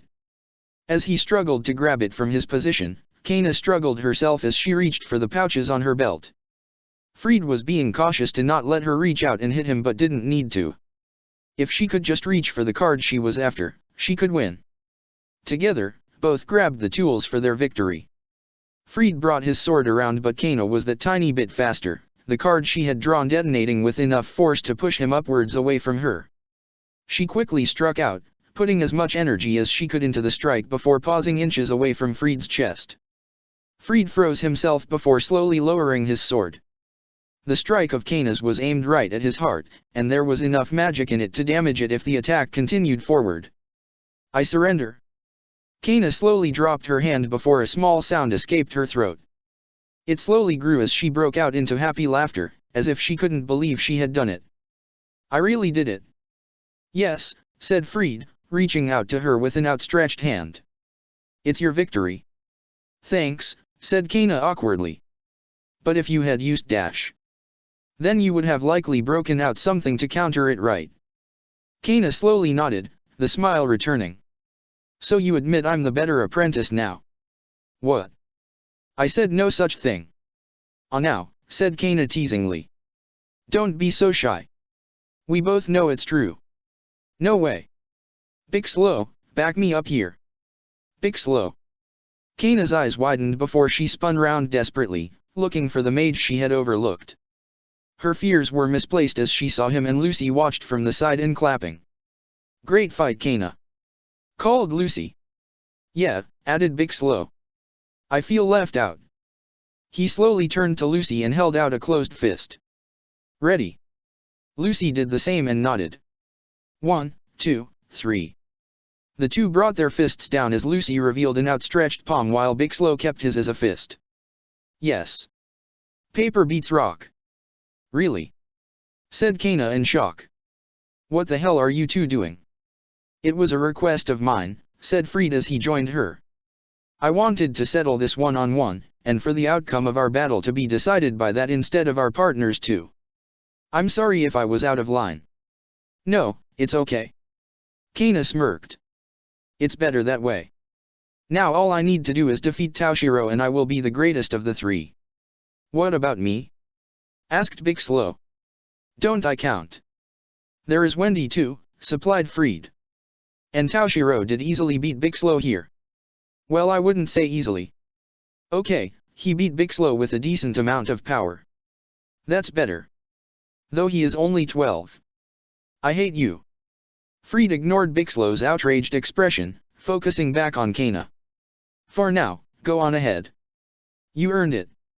Now beat everyone else. If I had to lose, then I better have lost to the victor. You bet I'll win. Protector of the Fairies. You ready?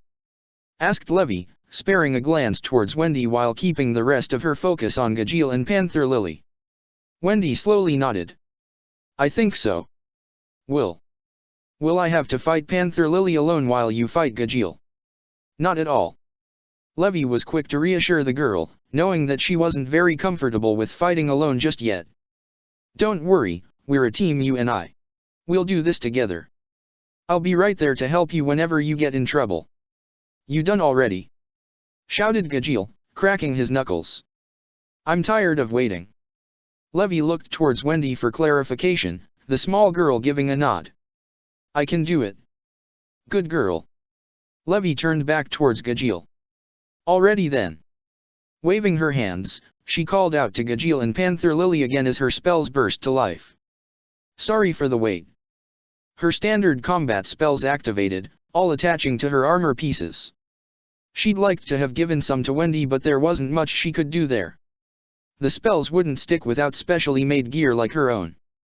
Luckily Wendy had the same idea with starting as she raised a hand above her head. Arms X Vernier. Oh!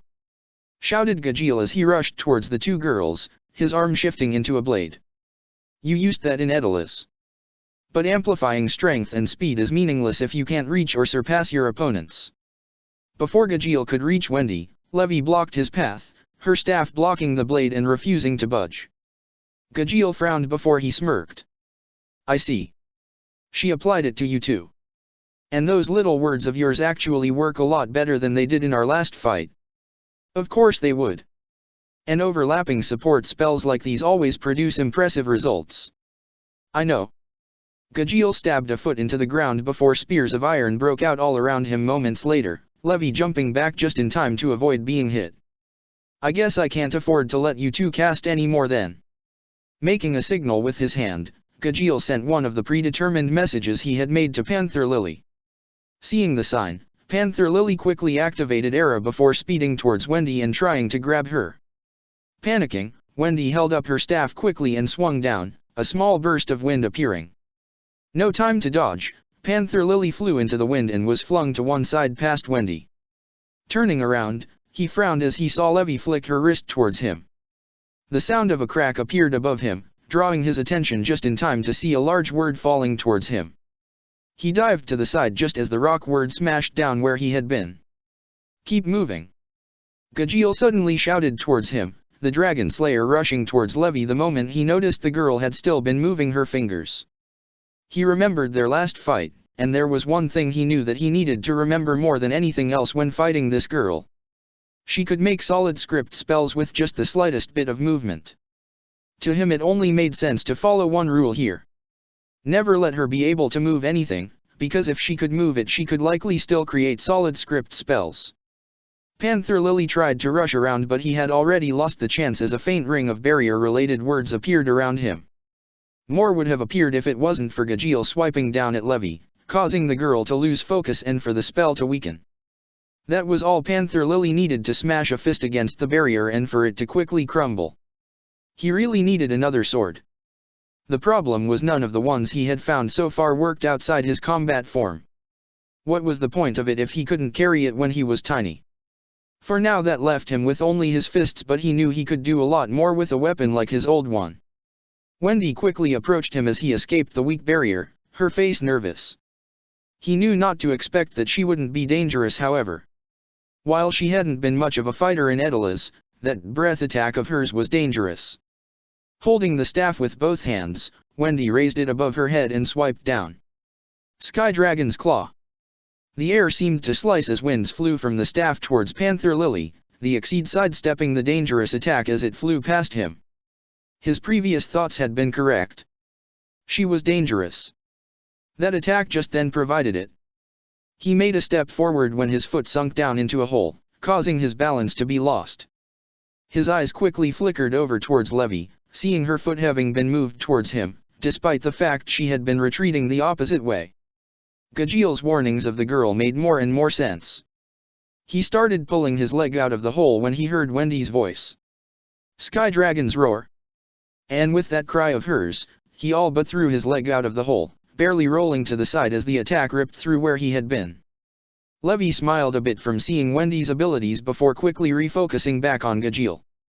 He was really trying to make sure she couldn't pull anything, but they both knew he couldn't stop her completely. Her assistance with Wendy moments ago was an example of that. It bugged her though that he was stopping her from getting her complex combos from being used.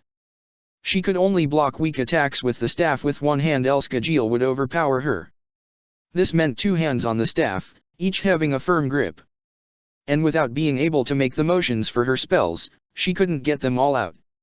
A few had been used at least. It wasn't as easy as her hands, but she could move her toes or other bigger limbs, so long as she focused carefully enough. Not all of them worked all the time, but the majority did. The issue was how long each one took. If a single word took a second for instance, the amount she needed for her combination stuff could be something small like a few seconds, or it could be a minute or more if it was complex. And that wasn't even taking Cacao into account. And she would need Cacao, no doubt about that. She had talked to Wendy about what a lot of the different mages were capable of, and Gajiel had his new iron drive if what Wendy had told her was correct. From the description she had gotten from her, it was a dangerous tool. She would not be able to break through if he used it without something with a lot of power behind it, and she was lacking on spells apart from Cacao that had that level of strength. The only consolation for her current situation was that Gajiel would need time to bring out Iron Drive too. It always came back to the same thing in the end. She needed space to act. As she took another step back, the word she needed appeared between her and Gajiel, the Dragon Slayer's fist hitting the word before it sent him flying backwards. God, she loved reverse. It would so good when she used it, so long as her opponents couldn't overcome the limit she could counter on the word. And now she had the space she so desperately needed. She kept one hand on the staff for channeling while her free hand used her fingers to create words and direct the magic. Gajiel had already picked himself up by this point, and she could see the worry on his face as he aimed an arm at her. His arm shifted and changed to iron before iron poles were fired at her. With her other hands focused on her task, she had few options for dodging. So she shifted her foot, creating a wall word ahead of her. It was large and strong, but she knew a hastily constructed word like that would only take the brunt of the assault. Luckily she was done now, all the components she needed contained and gathered ready into the staff.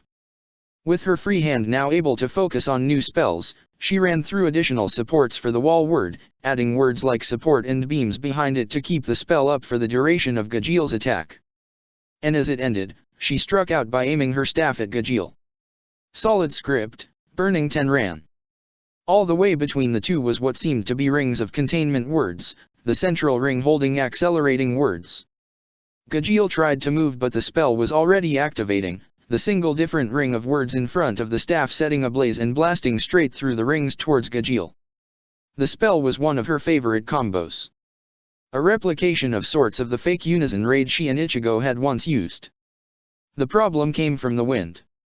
The flames had already been easy enough because fire could grow wildly very quickly. But containing the wind and directing it correctly was a complex task that she had been forced to deal with. She couldn't just have wind words to blast the flames forward without some form of containment, else it would spread all around and change the spell's desired purpose. Gajiel got half of himself out of the target rings when the flames hit, sending him blasting backwards and crashing against the wall. He used the opportunity to pad out the flames as best as he could, his skin okay from a last-minute use of his Iron Dragon's scales. Solid script, avalanche. Gajiel's eyes glanced upwards just in time to see the word appear, hundreds of rocks falling from it and pilling on top of him. His Iron Dragon's scales took the brunt of the blow, but it still hurt. He could use this to his advantage, however, so long as he moved fast enough. His enhanced senses already could make out the sound of her moving away, which meant he had this brief moment where Levy would be trying to help Wendy. This was the moment he needed to activate Iron Drive. Wendy swiftly avoided Panther Lily's attempt to grab her before waved her free arm at him. Sky Dragon's wing attack. Using his wings, Panther Lily flew over the winds and landed behind her, grabbing her before she could escape again. He was careful not to let her hands get aimed towards him in fear of a sudden attack. With this, and her unable to escape with her weaker physical strength, he only had to get her to willingly surrender. He didn't want to keep fighting her if possible. A soft hand landed on his back and he froze, Levy slowly walking around from behind him. Good job, Wendy. He didn't even see me coming. Panther Lily struggled to turn his head, barely managing to get it to turn enough to see the pile of rocks. Had Gajiel been defeated? And why couldn't he move? Wendy, reduce his strength. I can't, said Wendy. I can only support allies with my magic, not weaken my enemies. I see. An idea shot into Levy's mind. I know. Use that spell you were telling me about. The one that negates spells on the body. Wait, argued Panther Lily. What are you dash? Anomaly recovery magic, raise. Doing. Panther Lily looked down at his body as he felt the strength fade, it shrinking down to his normal form. What do you do? That form of yours is an effect on your body, explained Levy. I simply asked Wendy to remove it. You won't need that paralysis anymore now too.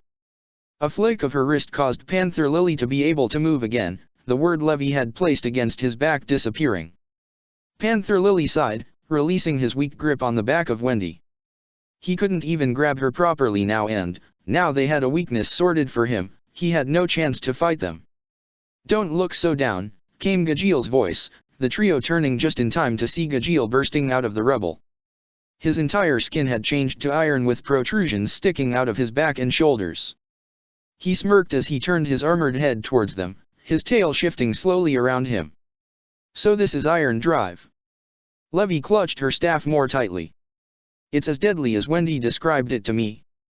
Be careful, said Wendy softly. Back in Edela's, Shuakura was only able to cut him only because of how sharp his blade was. I can't make my magic sharp enough to cut it. Only scratch it. I see. There was only one solution then to Levy. If she could buy enough time, she could do it. Of course, if she didn't want to get caught off guard like last time, she'd need to make sure she spent more time on the construction of Kikawa. Turning to Wendy and leaning down, she quietly whispered into her ear. Hearing the plan, Wendy slowly nodded before bringing up her staff too. Sparing a nervous glance to Levy, she brought the staff up before swinging down, winds flying from the staff towards Gajiel. Instead of trying to dodge, Gajiel just charged into the winds, the attack only scratching his iron like Wendy had said. Blunting the iron of his claws, he lunged at the two, attempting to knock them back towards the wall. Levy and Wendy both dodged to either side, Gajiel's attack separating them from one another. Seeing an opportunity, Gajiel sped towards Wendy, seeing the weaker link out of the two. As he was about to grab her, a sudden word blocked his path. He smirked however as he broke through it with his momentum. It didn't even delay him, but it had distracted him enough for Wendy to get that tiny bit out of his reach. Putting both hands together, the claws clanged against one another before he slowly separated the hands till only the wrists were touching. Iron Dragon's shackles. The claws shot forward with an additional stretch of iron that connected the two together. They crossed the small distance between him and Wendy before she could dodge and send her flying back against the rock wall, digging into the wall to restrain her from moving. As he turned his attention back to Levy, he noticed the trap she had created around him. From the look of it, the words around him were lightning while the ones around him were acting as a barrier. It seemed she had seen his attack on Wendy and didn't want any stray attacks being directed towards her. Solid script, shock cage. Gajiel shrugged off the lighting as it hit. This spell might have been effective against his Iron Dragon's scales, but Iron Drive took his endurance much further. It didn't matter if he attracted more lightning now, he was able to handle it this time. His tail raised towards Levi before the end seemed to break into 4 parts and open up. Iron Dragon's piercing tail. Sharp pieces of iron flew out from the exposed area, impacted around Levi and the shield she was creating. At the last second she created a hole beneath her and dropped down into it, and just in time as the shield that had been protecting her finally shattered. In the time it took to get back up though, Gajeel was almost at her. Dodging the first swipe of his claws, she was almost hit by one of the protrusions on his back as it shot out towards her. Her hand shifted in the air and created a word for wind, blowing her backwards just as the iron reached where she had been. Of course the speedy process left the wind slightly uncontrollable and forced her to hit the wall beside Wendy roughly. "Levi!" shouted Wendy when she saw her friend crying out in pain from the impact. Slowly forcing herself to her feet, Levi groaned as she felt the pain on her back. She could still move easily enough, but the impact had been a bit too rough for her liking, and the pain was likely to reduce some of her options if it continued. She smiled slightly though as she finished tapping against the staff. Gajeel seemed to realize something was up too. It had been a lot harder trying to prepare all the components through subtle motions of the fingers holding the staff, and had taken a lot longer too, but it also meant Gajeel didn't notice until now. Her favorite spell was ready. Reaching out towards Wendy, she gripped the young girl's free hand before Wendy did what she had been instructed to do before. She released as much magic as she could. Levi quickly did her best to match it, but her focus was on one main thing. To utilize it. Words burst to life all around them before they started becoming unrecognizable from the sheer amount of words being generated. Flames burst around them before being contained within binding and barrier words to hold the shape together. Gajeel snarled before he quickly tried to stop the spell before it was completed. Iron Dragon's Roar. The massive attack of iron flew at them, but it was too late as a large wing of flames shifted in the air and caught the blast for Levi and Wendy. Levi smiled happily, giving Wendy's hand a small squeeze. "Good job, Wendy." "Is that?" "Yep," said Levi proudly as she looked up at the large phoenix, even as it burst through the earth above them and revealed the sky. "Meet my strongest spell. Solid script, Cacao." Wendy took in every detail. It was impressive, though the bird had barely fit in the cave and had ended up destroyed all the space around it. It was simply massive, and now she saw why Levi had asked for her help. She was sure the older girl could cast it without her help, but it was rather the glaring weakness she could see in the spell. Despite Levi's best efforts, she couldn't stop it leaking magic and losing its form. And that was what her magic was there for. To help give it so much that, while it would lose its form eventually, it would hold out longer for them. Gajeel slowly cracked his knuckles before he took a step forward. "I'm not going to let some overgrown bird knock me down. Bring it on." Stabbing her staff forward, Cacao obeyed its master's will, lunging towards Gajeel even as the Dragon Slayer rushed towards them in kind. Gajeel brought his arms back as he clapped them together, the two shifting into a massive blade as prepared to meet the attack head-on. Dragon Slayer's secret art, Karma Demon, Iron God Sword. The point of the blade met the beak of Cacao, and for a moment no one was sure what would happen. For Levi and Wendy, their sight was blocked by the massive form of Cacao. For Gajeel, it was a different thing. He saw the iron start to crack and shatter before he sighed in resignation, Cacao breaking past the last defense and hitting his chest and causing flames to burst out all around him. The attack seemed to drain a lot of the spell's additional reserves, however, causing the form to start to break down before it vanished entirely. Gajeel was still managing to stay on his feet, but his iron drive was in shatters, in particular around where Cacao had struck. The last parts of it slowly broke off before Gajeel fell to his knees, before then finally falling to the ground. "It's my loss. Protector of the fairies. So beautiful," muttered Rusty Rose as he saw the faint outline of Tenro Island in the distance. He lowered the small telescope and allowed it to fade away. By the amount of magnification he had needed to add to it, they still had a bit to go before they finally arrived. It was a splendid battlefield for them though. A Garden of Eden, where fairies and demons would clash, the reward for victory being the forbidden fruit. Ah, how he wondered what the world would look like with Zeref's revival. That great magical world awaiting for them all was simply too wonderful for him to even imagine. It would be nothing short of a paradise on earth. The weak would perish, and the strong would rise from the ashes.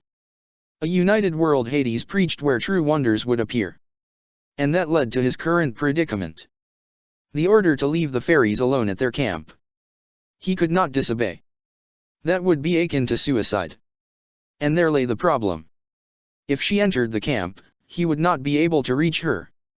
Ah, that girl was simply fascinating. He wanted to see someone with an imagination as large as his own to test himself. He wanted to see who would surpass the other and whose mind was truly the superior one. One who played with words, the other who played with thoughts. His hand lightly traced along the handrail of the airship, a small twitch of his lip showing his distaste at the material's shape. Where was the beauty to it? Where was the imagination? He let his hand slid along it as it morphed into an elegant design, one more to his liking. You aren't allowed to do that. And of course she had to see. He glanced over his shoulder, seeing the small form of Voltaire's lapdog. Myrti. I was just improving it, stated Rusty Rose, waving a hand elegantly towards the railing. After all, why should something be built without beauty or style to it? Why should it only be practical? Because that was all that is needed. The expression on Myrti's face didn't even flinch at Rusty Rose's glare. Turn it back or I'll get Voltaire. With a reluctant wave of his hand, the railing returned to its normal boring state. Happy. It is satisfactory. And there was the other reason he didn't like the girl that much. She was too cold and emotionless at times, something that conflicted with his expressive personality. He couldn't understand much of her mind apart from her borderline obsession with her mother. Still, there were some advantages to her odd mind. I need information. You've been giving it out to the others, haven't you? Myrti slowly nodded. Ichigo for Azuma and Shinji for Blue Note. Blue Note. I don't know why. He was just interested. Whatever. I don't want any of them.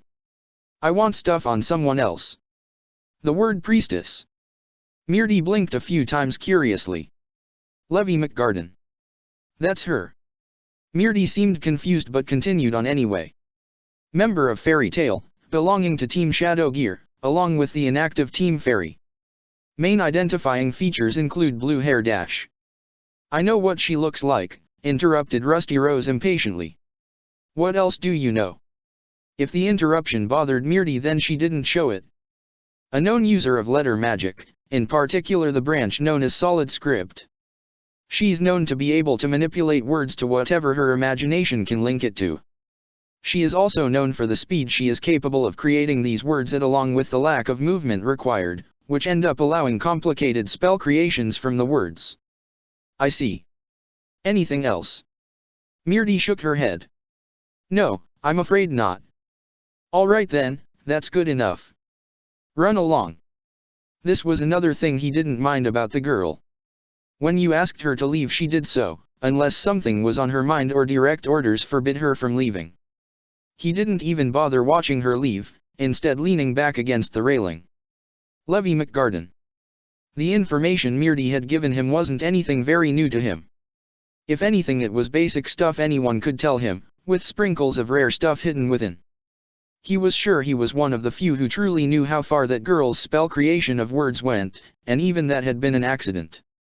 He had been in charge of keeping track of Fairy Tail during the time of the Phantom Lord incident, and he had seen in solid script, Kakawa. It was majestic. Such wonderful power and magic, constructed by hundreds of words working together. He wanted to face it. He wanted to crush it. It was a secret desire of his, and part of why he had left out mention of the girl's spell during his report to Master Hades. He couldn't have someone steal her from him because of that spell. He would defeat it with his own magic. With it, he was invincible after all. His imagination would never fail, even against her own. Protector of the fairies. Suspicion. Continuing to pace restlessly, Shinji strolled past the large tent for what seemed to be the 100th time. Where the hell was the master already? He wanted to see Ichigo. When he had heard Ichigo was being transported here, he had insisted that he would be allowed to join them. To some it had been seen as threatening, but he didn't care. He had to make sure Ichigo was okay after all. The master hadn't explained much about the island to him, but apparently it had some special property that would help Ichigo live. Toshiro might have understood it better than he had. He wasn't a genius after all, and he certainly didn't get all those little parts to healing magic since he wasn't suited for it. Toshiro would have known perhaps. But the kid had been forced to stay behind. It had been pushing it with him, tagging along, as they didn't want things getting too crazy around the island. Even the areas where the S-class trials were taking place were carefully monitored so they wouldn't inflict any lasting harm to the island. Tenro Island. The holy ground of fairy tale. Honestly, he thought it would have been more impressive, but he had seen more impressive stuff than a giant tree. Right now, he just wanted to know how Ichigo was doing. Unfortunately, he didn't know where his friend was. The master was busy waiting for the participants of the S-class trials while the other S-class mages were involved in testing. If he was right, it should have been wrapping up about now, but he couldn't be certain. The problem came from the master's reluctance to tell him where he hid Ichigo. The only thing he had gotten from the man was that Ichigo had been placed where the magic was at its strongest. Where that was, he had no idea. Out of the corner of his eye he could see the girl still watching him in amusement. Lysina, he thought she was called. The guild had been happy with her appearance, but he didn't get it too much. He hadn't paid much attention to the chaos at the guild in the past few days. You're worried about him? Who, Ichigo? Lysina nodded. Not at all. I'm sure he'll be fine. Lysina seemed to see through his act but was kind enough to play along. Of course he will. I remember sharing nearby cells back in Edalas, though I wasn't close enough to him to realize he was Ichigo. That seemed to make Shinji pause. You were in Edalas with him? The girl nodded. One of the best infiltrators of the entire Shiba army. Shibas, muttered Shinji, remembering the things Ichigo had told him about them. I heard a bit about them. I assume Ichigo was still the same when he was Kaion. From what I can tell, yeah. He did seem to keep things hidden, but the king had a way of working out things from even the minor details he let slip. Until the others finally appeared, he was quite guarded with his secrets. Of course he would. Shinji scowled. He had to wait far too long for them to finally show up. Of course he would be cautious until they finally arrived. In my opinion, they got there too late. Lysina seemed to glare at him for his comment. They can't time travel. It's not their fault Ichigo ended up back much further than they were. I know, Shinji muttered quietly, Lysina barely managing to hear him. You know, she said slowly, isn't it just that you wanted to be there too? Shinji shot a glare at her, but she pressed on regardless. If anything, you likely feel like you could have been there earlier because you wanted to be there to help no matter what, and hate the fact you had been reduced to nothing more than a hostage. No response came, and Lysina saw him walking away from her, simply continuing his pacing. She couldn't blame him. He was angry that he couldn't do anything, back then in Edalas and now here with Ichigo's condition. Like so many others, she had no idea what was going on with it, but she knew from the look on the master's face that it was something serious. Ah, there you are, Lysina. Lysina glanced over her shoulder as Urza came into view, shooting the older girl a large smile. What kept you so long? Did someone give you a good challenge? Gray did, admittedly. He fought fairly well. Oh, don't tell me he beat you. Oh Urza, you're slipping. Urza frowned at Lysina slightly, causing the younger girl to shuffle a bit the longer the gaze remained on her. Can you stop that? Sorry, Urza quickly responded. It's just I've been noticing this for a while. You're different. Different. Lysina gave Urza a small tilt of her head in response. I bet it's good different, right? Bad different would suck. Good different, don't worry. It's just, you act slightly differently at times. Less shy that you used to be. Like there's a bit more fire or something in you. Lysina blushed. Ah, well, that's only because of Miss Kyukaku's influence. Miss Kyukaku. Lysina nodded enthusiastically. Yep. She was awesome. I told you about being with the Shibas, but I was never a proper fighter. I didn't want to kill anyone and they didn't mind. Miss Kyokaka helped me find a useful support role I could help with. I mean, I'm sure I did cause some people to die, so my hands aren't entirely clean, but I tried to stay out of it if I could. I got information for them, opened gates, you get the idea. I guess I gained a bit of a bite like she had. I really looked up to her, you know. A lot of us did. Miss Kyokaka. Wait, wasn't she the one Wendy said who was obsessed with fireworks? Yep. They were always so pretty dash. And didn't she fire Wendy and Natsu out of a cannon? Okay, I'll admit dash. And didn't a lot of her attacks explode? Alright, she's not the greatest of role models, I won't deny that. But she was enough for us. Everyone had their own favorite of the commanders. A lot of the idealists looked up to Kyan, or Ichigo now, while ordinary men and women looked up to Ganju. A lot of the women looked up to Kyokaka though. There were other groups, but they were the main ones that I remember.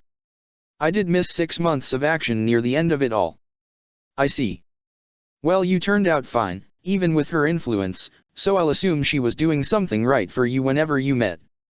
Oh, she did. Now what was that about Gray? As I said before, he fought fairly well. Urza let out a small sigh. He didn't pass though. Huh. Listener looked at her in shock. But I thought he had become really strong.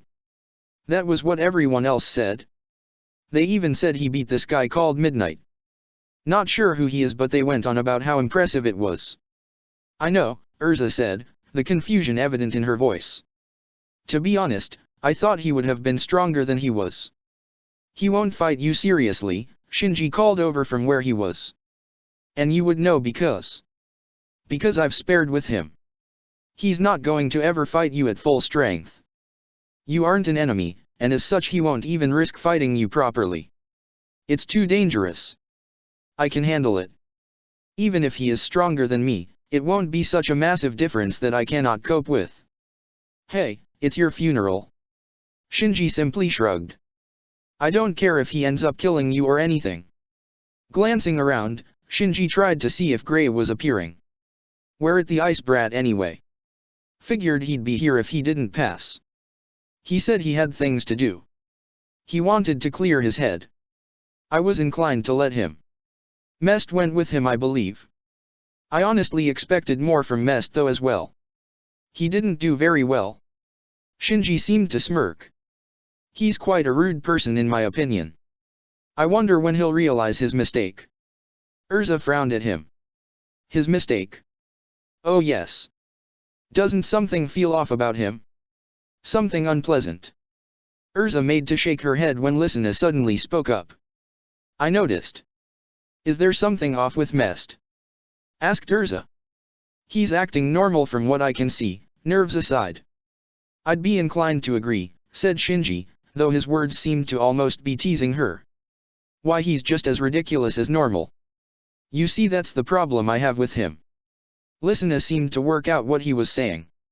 I did notice how strange it was that he was so familiar. I just assumed I had always known him. What are you two saying? Asked Urza suspiciously. Mest is one of our comrades and dash. Then tell me, dear Urza, said Shinji, lowering a hand to his Zanpakuto. Why do I know who he is to the point I remember how he acts? I don't understand. Yes you do. I'm unsociable with all of you, I'm not afraid to admit it. I honestly don't care for the majority of your guild. Ichigo is my closest ally, he's like family to me, with Toshiro near enough to be included also. After that, the only people I interact with have been Gray and Gajeel, and even then I just about have a grasp on them. So why do I know Mest better than those two? I was away for 2 years too, muttered Listener. And yet I see the same. I accepted it before, but it all seems too odd. Urza, who is Mest? Is he really our ally? Or is he our enemy? Finished Shinji. Why don't we go find out? Protector of the Fairies. Doran Bolt let out a sigh of relief as he finally managed to ditch his companions. He had been looking for an excuse to break away for a while now, but he hadn't found any opportunities till now that wouldn't make him look suspicious. Just the right amount of curiosity at the right moment was enough that he allowed them to abandon him. It hadn't been too hard, to be honest. Gray had been in a depressed state since Urza had announced he had failed since he couldn't push her hard enough to warrant passing. There was probably more to the test, but only Urza knew what was needed to pass her test. It could have been anything. He had the perfect opportunity to slip away earlier, and would have done if not for the horrible timing Elfman had. He and Evergreen had stumbled upon them by accident in their attempt to find the camp. Apparently they had failed against Myra Jane, the woman not showing a hint of mercy till the end of the trial. The two even seemed to be a bit scared still, meaning she must have not held anything back against the two to ensure that Elfman was truly ready. Luckily the two argued like an old married couple and didn't protest as he left them, if they even noticed. With no one around, he pulled out the small communicator orb he had stashed within his clothes and sent out a signal. The corresponding orb picked up on the signal instantly and was answered by Lahar, standing by on a large ship on the waters around Tenro Island. "Doran Bold here." "I hear you," Lahar said. "How goes the search?" "I barely got away," muttered Doran Bolt as he gave a quick glance around the area. "I felt something earlier. A flicker in my control over their memories. One or two of them have started to reject my magic, and it will only hold so long. I'm getting scared here. Can we abort?" "No. You know the chairman's orders. We must fulfill them. This is no different than an ordinary mission." "Easy for you to say," Doran Bolt whispered. "You aren't the one within his grasp. If my magic breaks before I'm away, he'll kill me." "He won't. Doran Bolt, you need to calm down. Ichigo is not as much of a monster as your mind makes him out to be. Besides, he's ill anyway. He's no threat to you right now, even if he was a threat." "He's ill." Lahar frowned at the sudden change of tone Doran Bolt's voice had taken. "Yes. The situation was updated recently because of that. So relax. You're safe." "Yes. I'm safe. He's weak."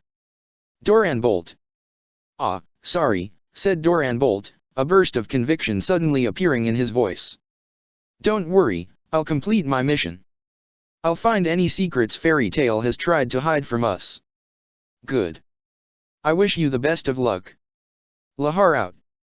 The communicator turned off as the signal cut out, Doran Bolt smiling to himself as he muttered the same words over and over again. "He's weak." Back on the ship, Lahar sighed, placing a hand against the larger communicator in front of him. Unlike Doran Bolt's small one, this was about half the size he was. It wasn't very portable, but at least it could connect to more than one place, unlike the communicators like the one Doran Bolt had. Will he become a liability? Lahar glanced towards the man who had spoken, making sure that when he responded that he did so politely. He knew that, while he was the one leading the operation, the man in front of him still outranked him and could take command at any moment. No General Kukaki.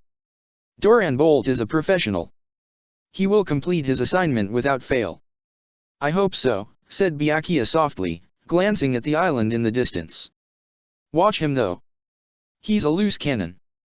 He's far too afraid of Ichigo that, if he gets confronted by him, he might spill everything and then they will all be suspicious of the Magic Council.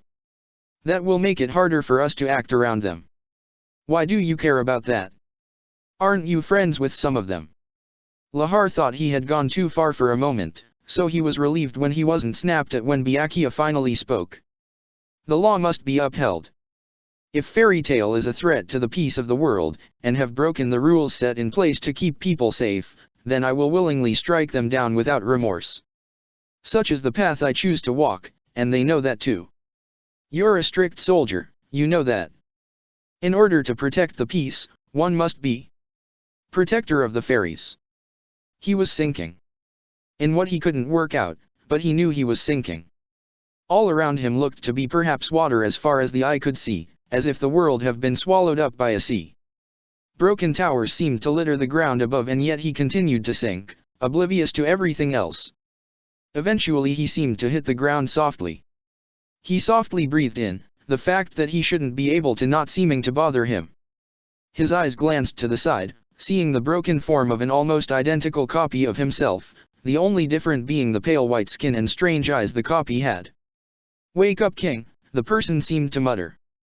He was familiar, he was sure of it. Ah yes, it was his hollow, wasn't it? It hurt trying to remember right now. Where was Zanjitsu? A soft hand seemed to land on his chest, Zanjitsu simply choosing to rest beside him. Ichigo made no attempt to move, instead simply lying there. He wasn't sure why he was here, why everything was in ruin, it all didn't seem to matter.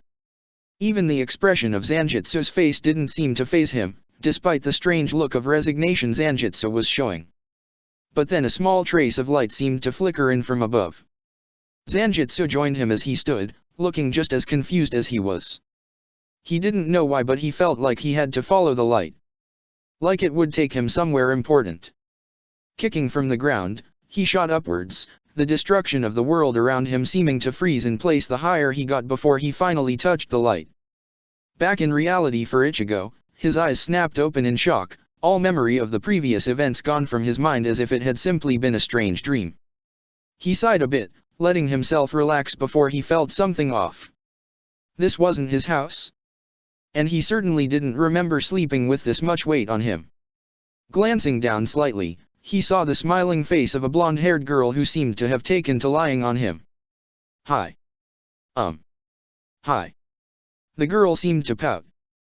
That's so boring. Where's the excitement in that hi? Where's the joy to see me? Ichigo just glanced at her in confusion. Would you mind, I don't know, getting off me?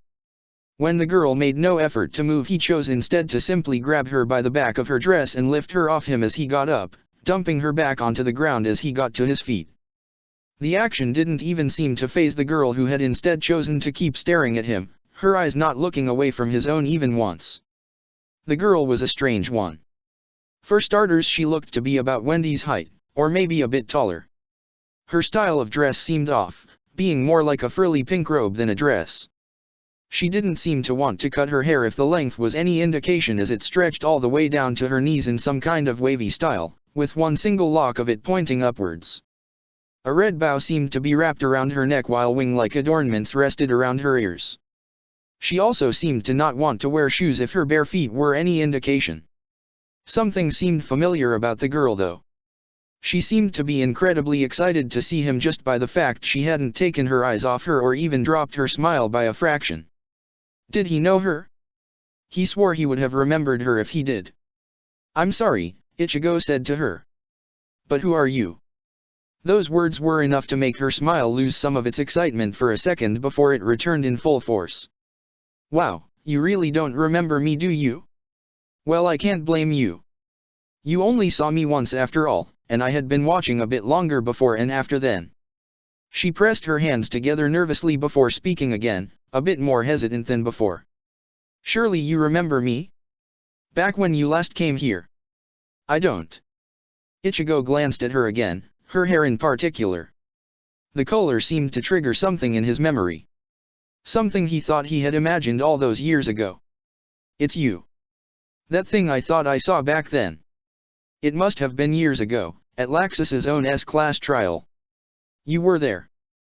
That was you. The girl's smile grew wider than before, Ichigo wondering how far it could go before the girl had attached herself to his waist, her hands refusing to let go of him. Trying to pry her off him only resulted in a happy face being aimed up at him as she spoke. I knew you'd remember me. You couldn't forget. I certainly didn't. I've waited so long to see you, Ichigo. You know who I am. The girl nodded happily. Ichigo Kurosaka dash. How do you know that? Ichigo demanded. The girl looked at him like he was stupid. Why wouldn't I? It's your name after all. Of course I'd know it. You've got a father called Ishine, 2 sisters called Karen and Yuzo, and plenty of friends. I'm sorry about Laxus, but he does seem like an awesome person. Ichigo finally broke her grip off him before holding her at arm's length away. How? How do you know all that? Are you stalking me? The girl seemed confused. But surely I should know all that stuff. I know loads about you because you're you. That old guy seems nice, but the shades seemed odd to me, like he's trying to be cooler than he really is. Is he really part of you? Look, normally people don't wait. How do you know what Zanjitsu looks like? The girl shrugged. I just saw an image of him through your soul. It's honestly not too hard for me to do, though I can't do it with anyone else. You're special after all. Ichigo slowly backed away from the girl. I don't understand. Oh, don't worry, I'll explain everything in time. You kept me waiting so long after all, so I think it is only right. I would have left with you back then, but you weren't anywhere near right back then. All that was there was the potential. The girl seemed to sniff at the air before she crossed her arms. You've been near him. Near who? Oh, don't try to play dumb. Are you already trying to get rid of me? I'm seriously considering it right now. What? How rude. The girl jumped back a bit, landing on the grave of the first master of fairy tale. Hey, said Ichigo angrily. You shouldn't disrespect a grave like that. The girl seemed to find his response funny, before finally jumping off it and landing into a sitting position in the air ahead of it. I don't see what's so wrong with it. It belongs to me after all. Look, you can't just... Ichigo stopped talking as he tried to make sense of what was happening in front of him. This girl couldn't be who she claimed to be, could she? There was no way. Nice to meet you properly, Ichigo, said the girl with a slight curtsy. I'm Mavis. Mavis Vermilion. Let's get on well together from now on. Promise. Protector of the fairies. Tapping his foot as he waited, Makarov scanned the group in front of him. Kana and Lucy seemed overjoyed, while Levi and Wendy were in similar moods. Freed, Bixlow, Gajeel, and Panther Lily would likely be meeting up with Gildarts if he was correct, and they would then decide whether to stay on the island for now or to head on back home. He knew Gildarts would be at least sticking around to keep any eye on Ichigo. He had been shocked when Natsu had turned up with Happy, declaring that Gildarts had allowed him past. It made him proud of how far Natsu had come over the years from that young boy searching for Igneel. It was a shame the others hadn't had as much luck as Natsu had. Gray had lost to Urza, that he knew from a brief report Urza gave him before heading to the camp. It was a shame and he felt sorry for him, but it was for the best. He had to respect the wishes of those doing the evaluations and, if they said they weren't ready, he had to trust in their decisions. Elfman had also been a shock, but then he had also not expected Myra to go against him so fiercely. He had felt her magic all the way from back where he had been and knew she must have been horrible for Elfman to fight. He wondered if Myra had taken the test completely seriously or if she had been just worried about Elfman and didn't want to risk losing him on an S-class quest. It was what had lost her Lysina for a time, and there was not always a happy ending like they had gotten. So in the end they had 3 candidates ready for the second task. Not bad odds for them if he said so himself. He wasn't sure who would be the overall winner, but he looked forward to finding out. Raising a hand, he softly coughed into it, catching the attention of the people around him. Well then, let me congratulate you on getting this far. I am very impressed with all of you. You have all shown tremendous potential for managing to get this far, and a good deal of luck too for getting past the people you just fought. Some would say the hard part is behind you, but there is more to being an S-class than just strength. This task shall have you demonstrate your intellect and your ability to solve the problems placed before you. Makarov glanced upwards towards the sky, looking towards the sun. You have about 6 hours to find the grave of the first master. That is the only hint I will give you. Do your best until then and try and reach it. If you can, the title of S-class mage shall be within your grasp. A smile came to Makarov's face as he looked at their determined faces. He made the right choice this year, he knew it. We won't lose, declared Natsu, punching his fists together. Kana, Levi, I'll be the one to win today. Don't count me out just yet, responded Levi with a smirk. This is a task of intelligence after all. Power won't be necessary. Oh, said Makarov suddenly. I should warn you about the inhabitants of the island. As if on command, a large beast burst out from the undergrowth behind the master. Master! Look out!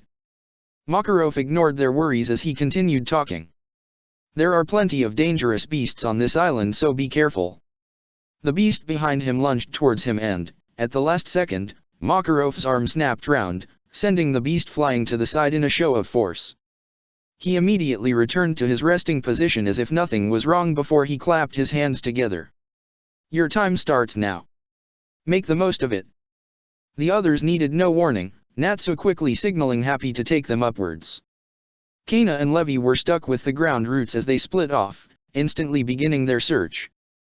Makarov waited a bit to make sure they were truly gone, and then he waited a bit longer in case it was a ploy before he began to move. He couldn't have them following him to the goal after all, but if they did it would still count. As long as they made it, that was all that mattered. Not far from the grave was where Gildarts seemed to appear, waiting near the path that would take him towards it. Upon spotting the master, Gildarts raised one hand in greeting. "Yo, master." "Gildarts. What happened to the others?" Gildarts shrugged. "I lead them roughly towards the camp, but a few decided to split off to go exploring. It's not every day that you get to visit such a legendary place. Should I have stopped them? Nah, let them have their fun. Curiosity shouldn't be suppressed. You did at least warn them of the creatures on the island, didn't you?" "Huh? I had to." "Yes, you idiot." Makarov sighed, trying to calm himself down. "Well, they should be okay. The beasts on the island, while many would be afraid of them, aren't as deadly as they appear to be. And I'm confident they'll all be able to handle them if they show up." "I didn't even know they were that dangerous," Gildarts mentioned offhandedly. "I never ran into any at all." "That's because they're terrified of you. Do you not remember the first time you came here? You didn't pay attention and started tearing some of the forest apart. One of them tried to attack you and you sent it flying without even realizing. Since then they learned to stay away from you just in case." Gildarts laughed awkwardly. "I really don't notice stuff, it seems. Sorry about that." He gave a glance down the path towards the grave before gesturing down there. "You can feel the difference, right?" Makarov nodded. "He's awake. He must be, considering the way his magic is acting. It's much more stable than before. I'm heading to check up on him, but I think the magic is working. For now at least. You said we had someone coming to help out. Who is he?" "I don't know. But someone is being sent. Ichigo's father assured me of that." "His father? You mean you know who he is?" "Not by Ichigo's own choice. His father revealed himself when I called him out and assured me he would send someone to help Ichigo. My job was to keep him on the island so he stayed alive." "Huh. Well, that saves me having to search for cures." Makarov shook his head. "Don't discount the option just yet. We may need to rely on that if this doesn't work." "All right then," said Gildarts, lifting himself off a rock before strolling into the forest. "I'm going to go on a walk for a bit. I'll be back later." "Don't get lost," called Makarov after the man. Honestly, the man would be lost within 5 minutes. That was just what Gildarts was like. He prayed for the island inhabitants when they realized Gildarts didn't know where he was going. They'd be running for their lives as the man stumbled around everywhere. A faint sensation flickered on his senses. Something felt off. All around the island were barriers, and this was the only time they came down. The fact he could sense a disturbance was odd, but not completely unexpected. It could easily be a random trade boat that had pressed too far off their path. And yet the sensation vanished as quickly as it appeared. That did worry him. To so quickly respond, did that mean whoever had stumbled upon them didn't want to be noticed? It would be a fool's errand to try and get close to this place with this many people on the island. The very strongest of Fairy Tail was here. It was the closest they had to a fortress in this kind of situation, and yet he felt worried. Like something bad was going to happen. It was probably just paranoia, but better safe than sorry. Focusing on the barriers, he raised the lower level ones to make sure people stayed out. At the very least it meant no one would get past them without making a lot of noise, and it could ward off any attackers too from the sight of them. Because even if it was paranoia talking, his family was on this island. He's rather be called a scared fool than ignore a possible threat. Protector of the Fairies. Hades glanced at the sudden barrier being deployed around the island, the action enough to force him out of his throne and to head outside to work out why. There was no way Makarov had worked out about his arrival yet. It was impossible at this distance. He scowled when he saw his answer below in the sea. Those were boats belonging to the Magic Council.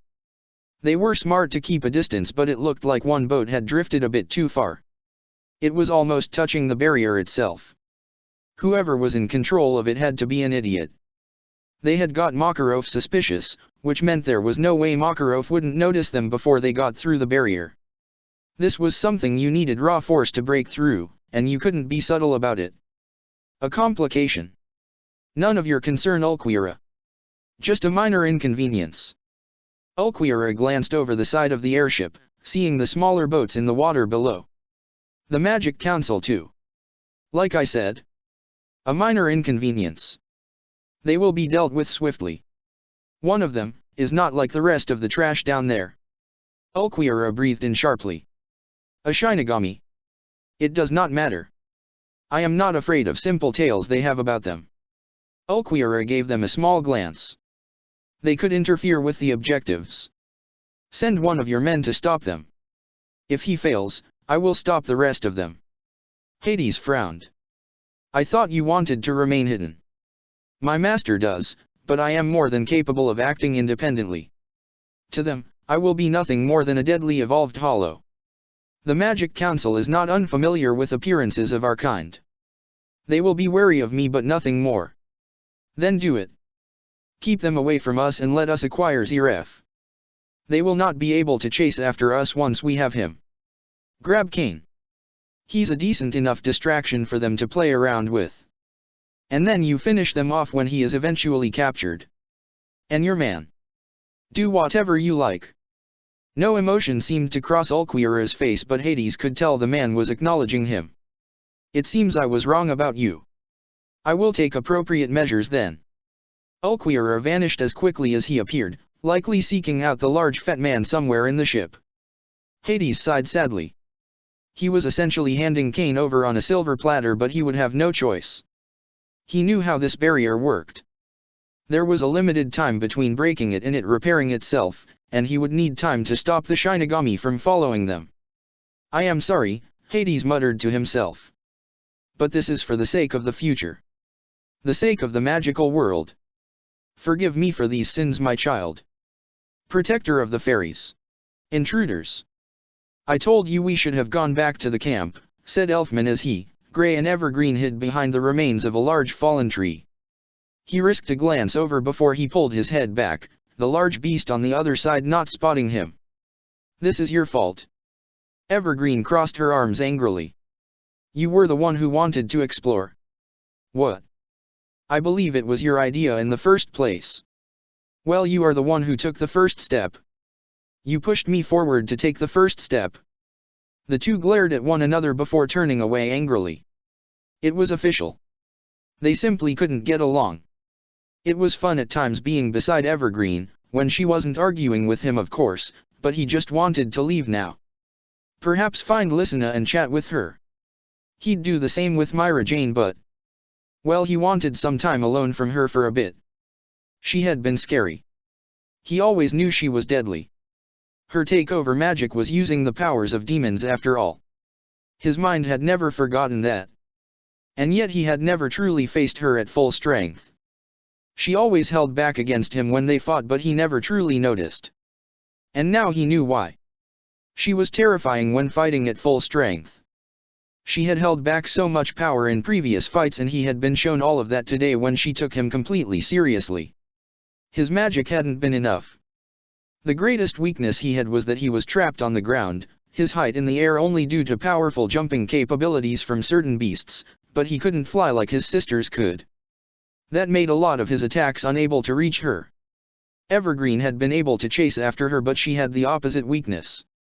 While his attacks would have surely done damage if he managed to get a clean hit, Evergreen was the opposite. Her magic preferred smaller rapid attacks, which meant while she could fire a large quantity of them at once, they were weaker individually. It's gone, said Gray, who had unfortunately had to sit in between the two bickering mages. Let's get out of here before it comes back. Elfman nodded as he got to his feet, offering a hand to Evergreen, who reluctantly took it to pull herself up. With the monster heading north, they headed south. Best to stay out of its path and then loop round towards the camp afterwards. Mest was missing, but Gray didn't feel too worried about him. The man could teleport after all. He wondered how he had forgotten about that before the S-class trials, but it didn't matter much anymore. They still hadn't won. He had thought he would have had a good chance. He was strong, he knew that, and it wasn't arrogance to say that either. He could keep up with the others and had even managed to kill Midnight. But then that was the problem. He hadn't beaten Midnight. He had killed him. There was a crucial difference between the two. His strongest spells and powers weren't for simple sparring, and that was the problem. No matter how much Urza pushed him, no matter how evil she tried to make herself seem to force him to fight her seriously, he just couldn't do it. Because she was still an ally no matter what she tried to make him believe. If he used his freezing abilities, he ran the risk of accidentally hurting or even killing her. Perhaps it would have been okay. Urza was strong in the end, so perhaps it wouldn't have made a difference. But he couldn't risk it. And without using his freezing abilities he had been forced to limit his own strength. Urza had pushed his limits, however. For a brief moment, before she had landed the final blow, he thought that he had been about to retaliate. His restraints had almost snapped and his hand had even started to reach out before he managed to stop his actions. That was what bothered him most. He had almost done it. He had almost tried to freeze Urza. Back when he fought Midnight, he had no quarrels with trying to take revenge. It hadn't gotten the satisfaction that he had wanted, but he had still done all that stuff to Midnight. And in that last moment against Urza, he had felt something similar. Nowhere near as close as it had been against Midnight, but it had been there. That subtle thought, telling him to make her pay for embarrassing him as much as she had. It disturbed him more than he wanted to admit. The fact he could even consider, for even a second, about using deadly magic against a friend was inexcusable. And yet he had thought such a thing. So what did that make him? He didn't know, and he didn't want to know too. Thinking on it too hard would make him start questioning everything. Gray. Gray turned his head towards Elfman, seeing the concerned look on the man's face. Huh. I've been calling you for a while now?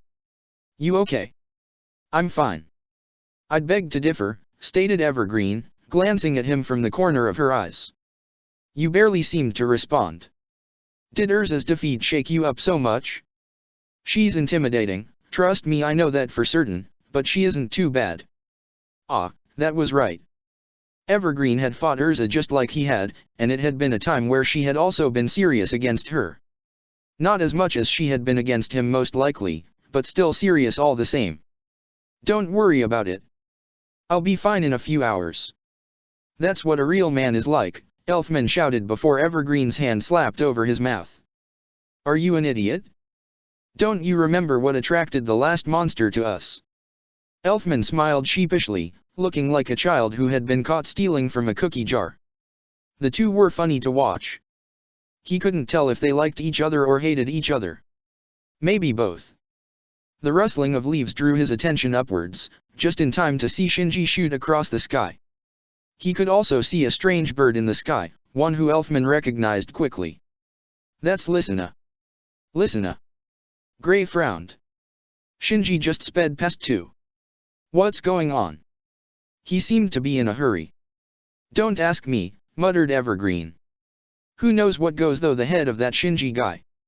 He barely interacts with anyone in the guild, and he brushes off a lot of the attempts others make at trying to involve him in stuff. He's not as bad, Gray argued faintly, but he knew it was true. Even with the small training sessions he got from Shinji, the way he was treated wasn't much different than with others. Shinji only seemed to acknowledge he had potential but still didn't see the need to interact with him much outside of sparring, even if it was much more than the amount he interacted with anyone else.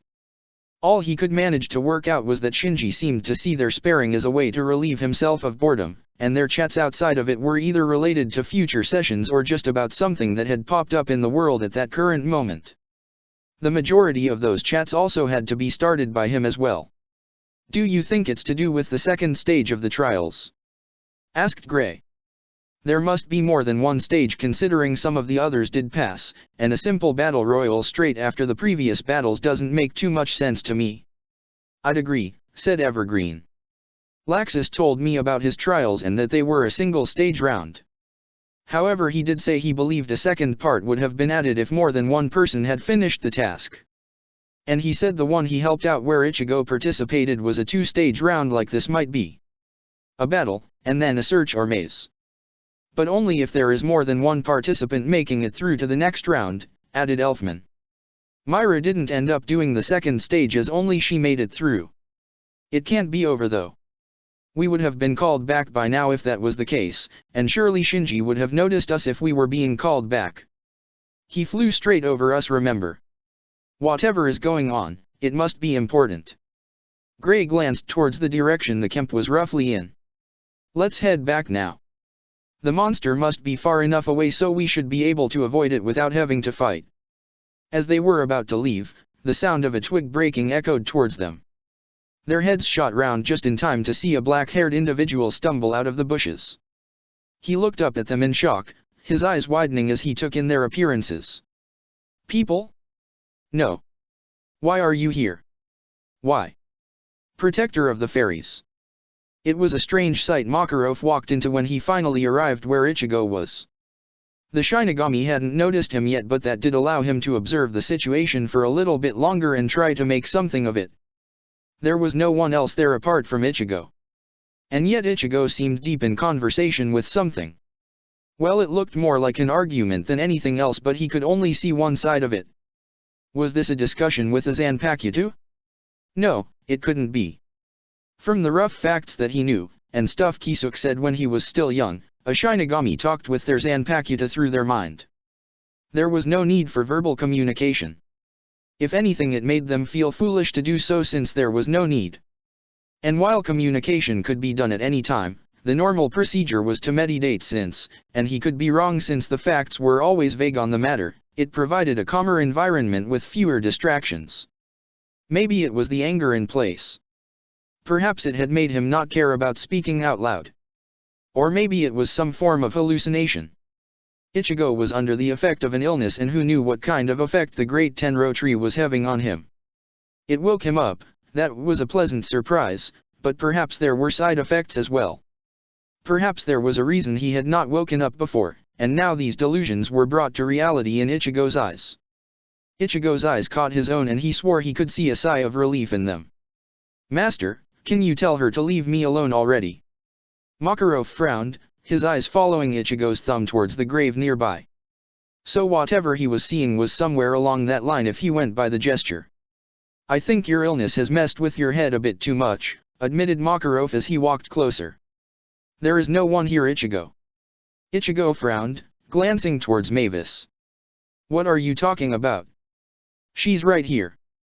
Blonde hair, looks like a child. Seriously, I expected her to be. I don't know, more mature and older. You expected her to be? Well, yeah, said Ichigo, frowning at the strange look he was getting from the master. She's the first master after all. Makarov glanced back towards the grave, his mind making its own conclusions. Perhaps Ichigo's mind had created an illusion of a person after seeing the name. It was very strange, but it was possible. Ichigo just scowled harder as he saw the master didn't seem to believe him. Mavis floated alongside him before she went closer to Makarov. Hey, this guy looks familiar. She frowned as she brought her hand to her chin, her eyes observing every little action the master made and counting the ones she recognized. Ah. She quickly turned towards Ichigo. Hey, what's this guy's name? Huh? Don't you know? It's Makarov. Makarov frowned again but chose to simply observe the conversation for the time being. I see, muttered Mavis before smiling. So little Yuri's son is all grown up now. I bet he's so proud of him. Who the hell is Yuri? A friend of yours? Of course. Shall I tell you more? Well, I could, but then you were so mean to me before. You are the one being so confusing. Hell, you freaked me out with all that stuff you knew about me. I haven't told any more my full name either. Of course I would be suspicious. Mavis stuck out her tongue. Too bad. Maybe if you're nice to me I'll tell you later. Ichigo scowled. You really are a little brat, aren't you? Hey master, how did people put up with her? Ichigo's voice dropped off as he saw the pure shock on the master's face. Master. As quickly as it had been there, it vanished, Makarov replacing it with a fake smile. Ah, what was that? Sorry, I was just thinking. Are you okay? You looked shocked. He was. Makarov thought and he knew there was no way what Ichigo was seeing could be real. Mavis could not be here. It had to just be memories and knowledge that Ichigo possessed that had been placed into the creation of his mind. It wasn't like his father's name wasn't no. He just had doubted Ichigo would have known it. Hell, even Laxus wasn't very knowledgeable on the man and he had probably forgotten all about him. Perhaps Ichigo had just looked through old documents and made the connection but had forgotten, the knowledge now being brought up through his delusions. That made the most sense in his opinion. Don't worry, he finally answered. I'm fine. The better question is how are you? You gave us an awful scare collapsing in the middle of the guild hall. Who knows what could have happened if you had been elsewhere though. If this had happened in a mission then it would have ended up being much worse for you. Ichigo's eyes flickered towards the side, not wanting to meet the master's own. I'm alright, don't worry about it. Just need to go to a doctor's to sort it out. We already had you examined Ichigo. Poor Lyusica couldn't find anything wrong with you, or at least not anything that made sense. She said she could find nothing wrong with you. Nothing at all. Now perhaps you were infected by a new type of poison, or perhaps it is something else. We don't know. I'm fine now it seems, said Ichigo slowly. He glanced at the sleeve of his shirt before pulling it up slightly, his hand tracing along the crack in the skin before the master could stop him. Though these things are still annoying. Poor Lyusica didn't ask any weird questions on this, did she? You know what it is. Of course. It's a direct result of absorbing too much magic from around me. How I do that is anyone's guess. It just seems to happen. My biggest guess right now is to do with Daedalus. I stayed there far too long and my body must have adapted to the weaker concentration of magic in the air. It was either I saved you, or you died and or ended up 100 years off your destination. I almost lost you for crying out loud. Mavis crossed her arms angrily. What were you doing in the dango without protection anyway? If I hadn't intervened then the Kautosu would have gotten you. You. Ichigo laughed. What the hell do you mean you saved me? How the hell do you even know about those things? Could you not get distracted, Ichigo? Asked Makarov kindly, trying to snap Ichigo out of the hallucination. He was unable to see the outraged look Mavis shot at him. How dare dash? When I came home, Ichigo continued, ignoring Mavis's look of betrayal, and could reabsorb magic freely to replenish my own, it must have been too much. I'm sure it'll be fine in a couple of days. Makarov slowly shook his head. You can't simply downplay this, Ichigo. You were screaming in pain, clutching at your heart before you finally passed out. You probably don't remember but you even coughed up blood. This isn't just a normal illness or a simple readjustment. Poor Lyusica did come to one solid conclusion after all. Well? What did she say? Makarov sighed sadly. Your body is breaking down because of these cracks. It is killing you slowly as it forces your body to cope with too much energy flowing through you. Or at least that is the best way I can describe it. Your father dropped by 2. Apparently this has happened before. Ichigo frowned. I'm sure I'd remember something like this. Don't get mad at me, I only know what I've been told. Makarov raised a hand and pointed towards the giant tree. The great Tenro tree is, right now, your life support. No one who bears the mark of fairy tale can die on this island. So long as you stay here, you will be okay. And with that extra time, we will search for the cure. I see. Ichigo slumped back down, sighing heavily. I'm sorry about all this. It seems Warod's warning was right. I am dying. Warod knew. Makarov, and Mavis but only Ichigo could see her reaction, frowned. But why would he not give any advice? He recognized the symptoms if he knew the outcome. Perhaps he has encountered this before. He probably doesn't know. He just gave me a warning to seek help. Nothing more than that. A thought popped up suddenly. Hey, what about the trials? Did they get cancelled? No, they did not. Makarov glanced at Ichigo suspiciously. Gildarts told you, didn't he? The sheepish look on Ichigo's face was the only answer he needed. Well, they are taking place right now, in fact. You were meant to be a part of it, but... Don't worry, I understand. I still think I could have fought, however. Let's not run the risk, why don't we? Besides, these trials needed to happen. We are keeping what happened to you as low-key as we can, but the news is out there. You are a prominent figure in our guild, and news travels fast. We don't want too many rumors getting out, and we certainly don't want to run the risk of you being quarantined. Quarantined? Makarov sighed. Don't forget, the Magic Council right now is not the one you assisted. Juoshiro Yukatake is not there anymore, and you used up a lot of leeway with keeping Mistogan safe. Right now, if they saw you in this mysterious illness, nothing is stopping them from overreacting and taking you away. Those cracks are unusual, continued Makarov as he gestured towards Ichigo's arm. Perhaps they would study them to find out what causes them, and then whether the method of them appearing could be used as a weapon. Perhaps they would simply be afraid of an unknown virus spreading and decided the best outcome is to eliminate you. Or maybe they would lock you away and take advantage of the chaos to get at Mistogan. They still want him, you must not forget that. So stay out of the way, stay here on the island, and basically don't draw attention. Exactly. Yeah, said Mavis as she watched the two, that could be hard. Ichigo turned towards her curiously. I mean, Makarov did activate barriers around the island. He's suspicious of something, and trust me, there is something there. I can sense them. Mavis slowly raised a hand to the sky, Ichigo glancing up to see what she was pointing at. Makarov, seeing the strange look Ichigo had gained, followed the man's own gaze. What are you looking at, Ichigo? I don't know, Ichigo muttered. Mavis, what is it?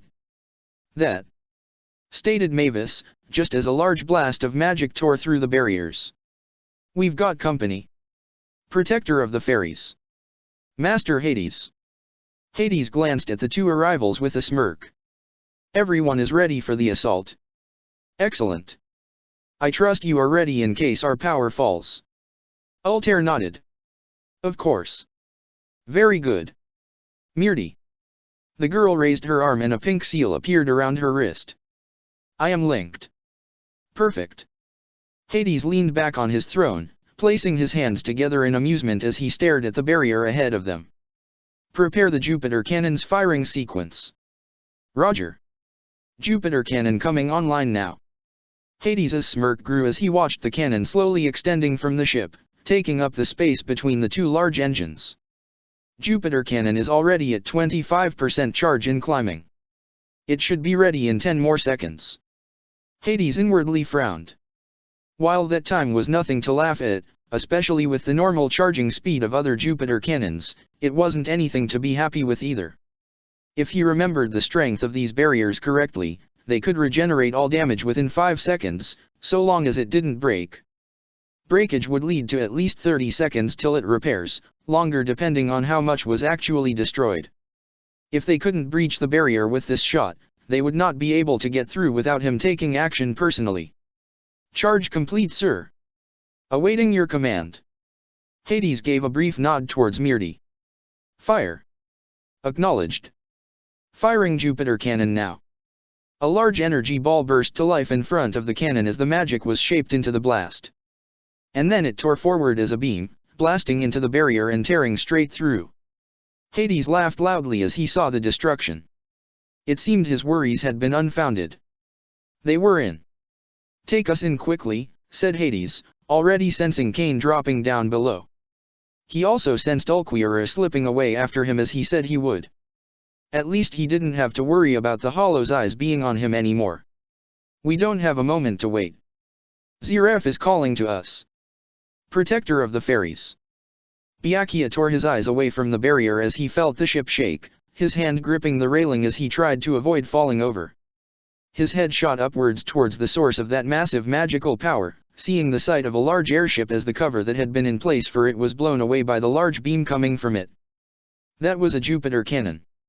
Very few people had access to the technology they were composed of, and fewer were outside the control of the Magic Council. He had a good idea who these people were though.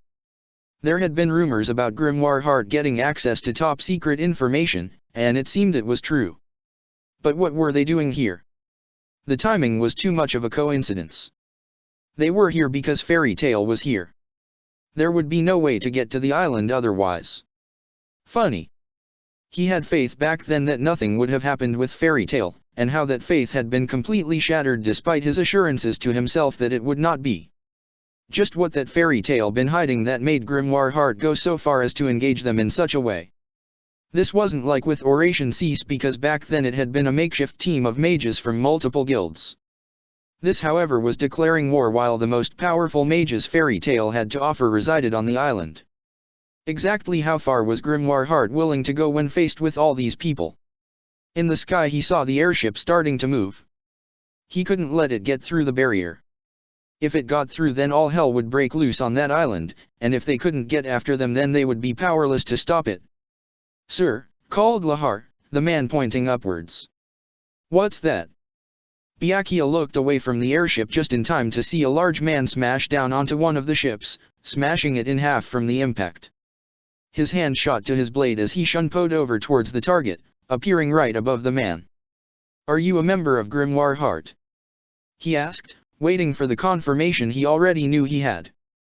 The large man ignored him as he climbed out of the water and onto one half of the destroyed ship, ignoring the cries of pain of all the people around him. "That was a large drop," muttered Kane, turning round to face Byakuya. "Ah, have you come to face my almighty power?" He took a step forward before slipping, falling flat on his face. "I see," muttered Byakuya as he glanced from the airship to the man. The airship was just entering the hole in the barrier at this point. "A distraction. You're meant to hold us off in time. Well, it is too late." Drawing his sword, Byakuya aimed it at the ground and let it drop. Bankai. The blade hit the water, but instead of sinking, it seemed to get absorbed into it, hundreds of giant blades rising from the water as the ripples caused by the first sword spread out. Senbonzakura Kage Yoshi. Every single blade glowed pink before they shattered into tiny pieces, all floating in the wind like sakura petals. Kane wanted to laugh, but he felt his breath get caught in his throat as the blades suddenly rushed at him, devouring him before spitting him out like a foul-tasting piece of food. He tried to stand or even move, but it all felt too painful, his doll falling to the side of his body. It had only lasted a second, but he had already been covered in deadly wounds and cuts from the blades. Glancing upwards he could see the airship leaving into the barrier and he felt his hopes fading. Would no one come for him? Had he been abandoned completely? Byakuya paid the man no more attention as he lost consciousness, instead turning his attention to the airship as he raised a palm upwards. He needed the blades to go as fast as they could, and the simple action caused hundreds and hundreds of blades to chase after the airship before it was too late. The airship was through the barrier now, but he still had time. If he could take it down before the barrier repaired itself, then he would have succeeded. All he needed was for the blades to make it through. A bright green light caught his eye before he was forced to make a split-second decision, pulling all blades back from the attack and spreading them across all the ships as shields. He was just in time as a large beam of green energy smashed against one of the barriers. If he hadn't reacted in time, all those people would have died. The act, however, had cost him. The last of the barrier had repaired itself and he knew he lacked the power to break through it. While deadly, his Bankai was not one to show raw power. Perhaps with enough time he could slice through the barrier, but it would be far too late to do anything. He instead chose to do what was best at a time like this. He would focus on the enemy in front of him. He could see the attacker floating in the sky above them, a hand lazily aimed at them as if they were so weak that he didn't even need to try. He recognized the kind of attack that had been. That had been a zero. And only something with hollow magic had that kind of power. Raising his hand towards the enemy, he let the blades fly. He had work to do. Protector of the Fairies. What's going on? Asked Ichigo, staring at the large airship making its way through the hole it had just torn in the barrier. Master. This is my fault, muttered Makarov. Forgive me, Mavis, I allowed foolish people into your final resting place. Have no fear, I will drive them away from this place and make them regret ever trying to step foot here. With that the master began to break into a run, heading of the edge of the clearing and getting ready to jump out of it. Hey, Ichigo called after him, scrambling to get up to his feet. "Wait for me, I'll help." "No," Makarov shouted back over his shoulder. "You are in no condition to fight. The Great Tenro Tree will keep you alive, but it cannot guarantee more than that.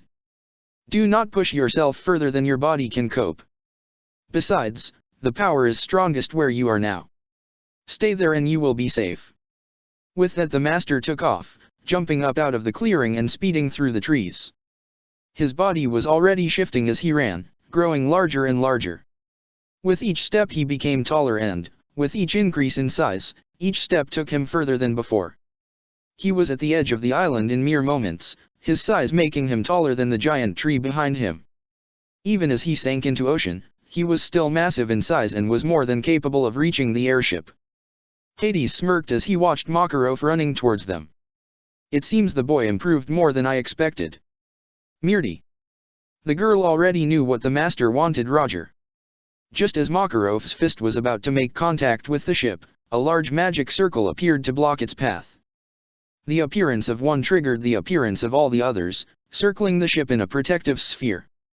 Makarov paused for a moment as he felt the intense resistance against his fist. Magic barriers weren't common, but they weren't exactly rare by any means either. But the one in front of him felt different. The distraction cost him, however, as he noticed too late the charging of the Jupiter cannon as it fired at him. He felt the pain, the skin of his left shoulder being burnt. It wasn't too bad, but it hurt a lot. He had to be careful. While his body could take 100 of those shots and still be in relatively good condition, the pain from the impact would still be there, and his threshold for pain wasn't as high as it once was when he was younger. His fists glowed intensely as he gathered magic to his hands, light shining brightly off them. He brought one massive fist back before smashing it against the barrier. It didn't break, but Makarov wasn't done, bringing his other fist round and smashing against the other side of the ship. Hades seemed to realize what he was planning to do before rapidly ordering the Jupiter cannon to fire again. Just as it was about to, Makarov struck, plunging a hand towards the Jupiter cannon just as a hole in the barrier opened for the cannon to fire through. With a strong grip he ripped the cannon from the ship and chucked it into the water, damaging part of one of the ship's engines in the process. The ship fell for a moment, one engine not enough to keep it steady in the air, before the ship repaired itself, even the Jupiter cannon suddenly flying back to the ship and reattaching itself. Makarov let out a sigh before he took a large step backwards, his hands coming up to his chest and being placed a brief distance away from one another. "I see I have no choice," Makarov said in a booming voice, light being drawn into the space between his palms to form a large orb of light. "I will give you to the count of 3 to surrender, else I will be forced to use this magic." Hades smirked as he saw what Makarov was doing. "How foolish boy," he said slowly as he got out of his throne and walking towards the outside of the ship. 1. The windows slid to the side as Hades strode forward, not halting as he stared down the giant in front of him. As he walked, his own hands rose up in front of him in parody of Makarov's own. 2. "Checkmate," said Hades as he finally stopped, full in view of Makarov now. 3. Fairy dash. Within a second Hades had formed an orb of his own between his hands, purple light shining from it. Grimoire law. Makarov froze, taking in the light shining from Hades's hands. There shouldn't have been any way for fairy law to have been replicated, and yet he knew instinctively that this was the real deal, even if the spell had been perverted. "I would rather not use this spell," said Hades cautiously, knowing there was still a chance Makarov might not believe the spell was real. "You remember, right, don't you, boy? This spell is only meant to be a deterrent, but I will use it if you use yours." Mutually assured destruction. The light slowly faded from Makarov's hands and Hades did the same with his own. He could wipe everyone out below if he wanted to with it, but he meant what he said before. This spell was not one to simply throw around like any old toy. Master Prect. "I see you remember me, boy. Very good. I wonder if you remember some of my old tricks too." With a flick of his wrist, Hades sent a long chain out from the palm of his hand, Makarov too surprised to react until it was too late. In a show of incredible strength, Hades gripped the chain and sent Makarov flying back onto the island. Hades quickly chased after him by taking a large leap from the ship, his legs pushing him high into the air to sail across the sky. As he sped towards the ground he saw Makarov's form rapidly shrinking till Makarov was back to his small size. Hades landed on the ground by him, a crater forming around him from the impact.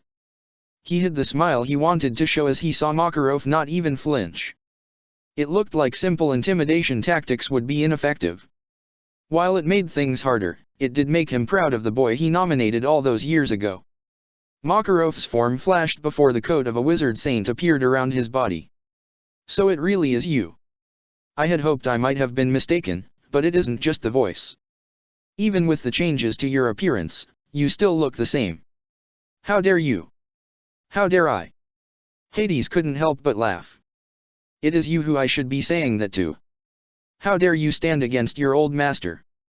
How dare you interfere in my goals? I have no issue with you, but you have entered the first's final resting place and I doubt you came with the intention to talk peacefully. Hades sighed dramatically. Always so quick to jump to the action, never taking the time to think things through clearly when you get angry. You really haven't changed, have you? Enough talk.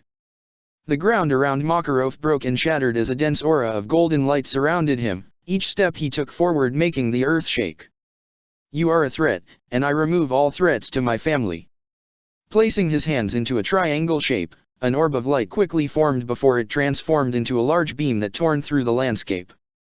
Hades quickly raised a hand as a shield of purple darkness appeared before him, absorbing the energy from the attack before firing it straight back out as a blast of darkness.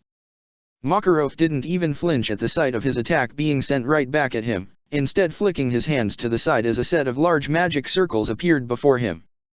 The darkness simply hit the shields and vanished, Makarov taking another step forward. Just because darkness can absorb and corrupt my own light, it does not make your darkness immune from the opposite. You aren't nearly strong as you would like to believe, Master.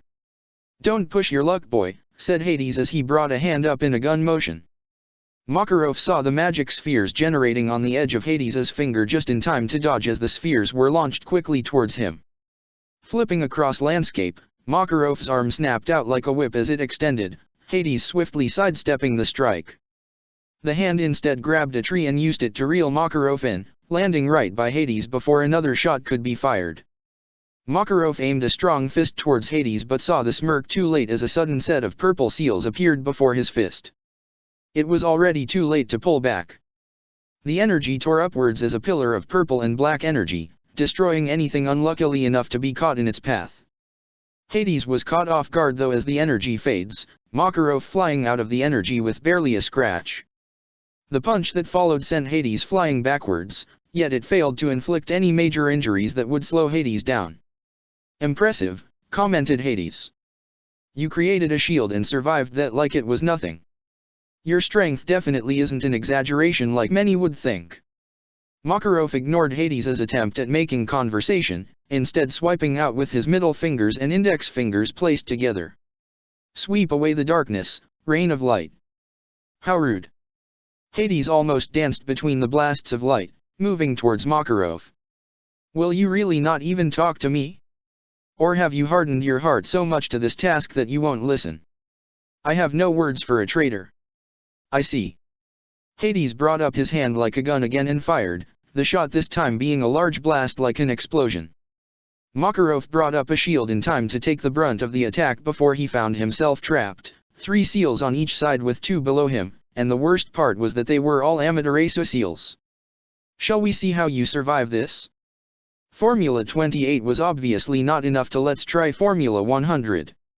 Makarov reacted quickly, bringing his arms together in front of him as pillars of seals appeared around him.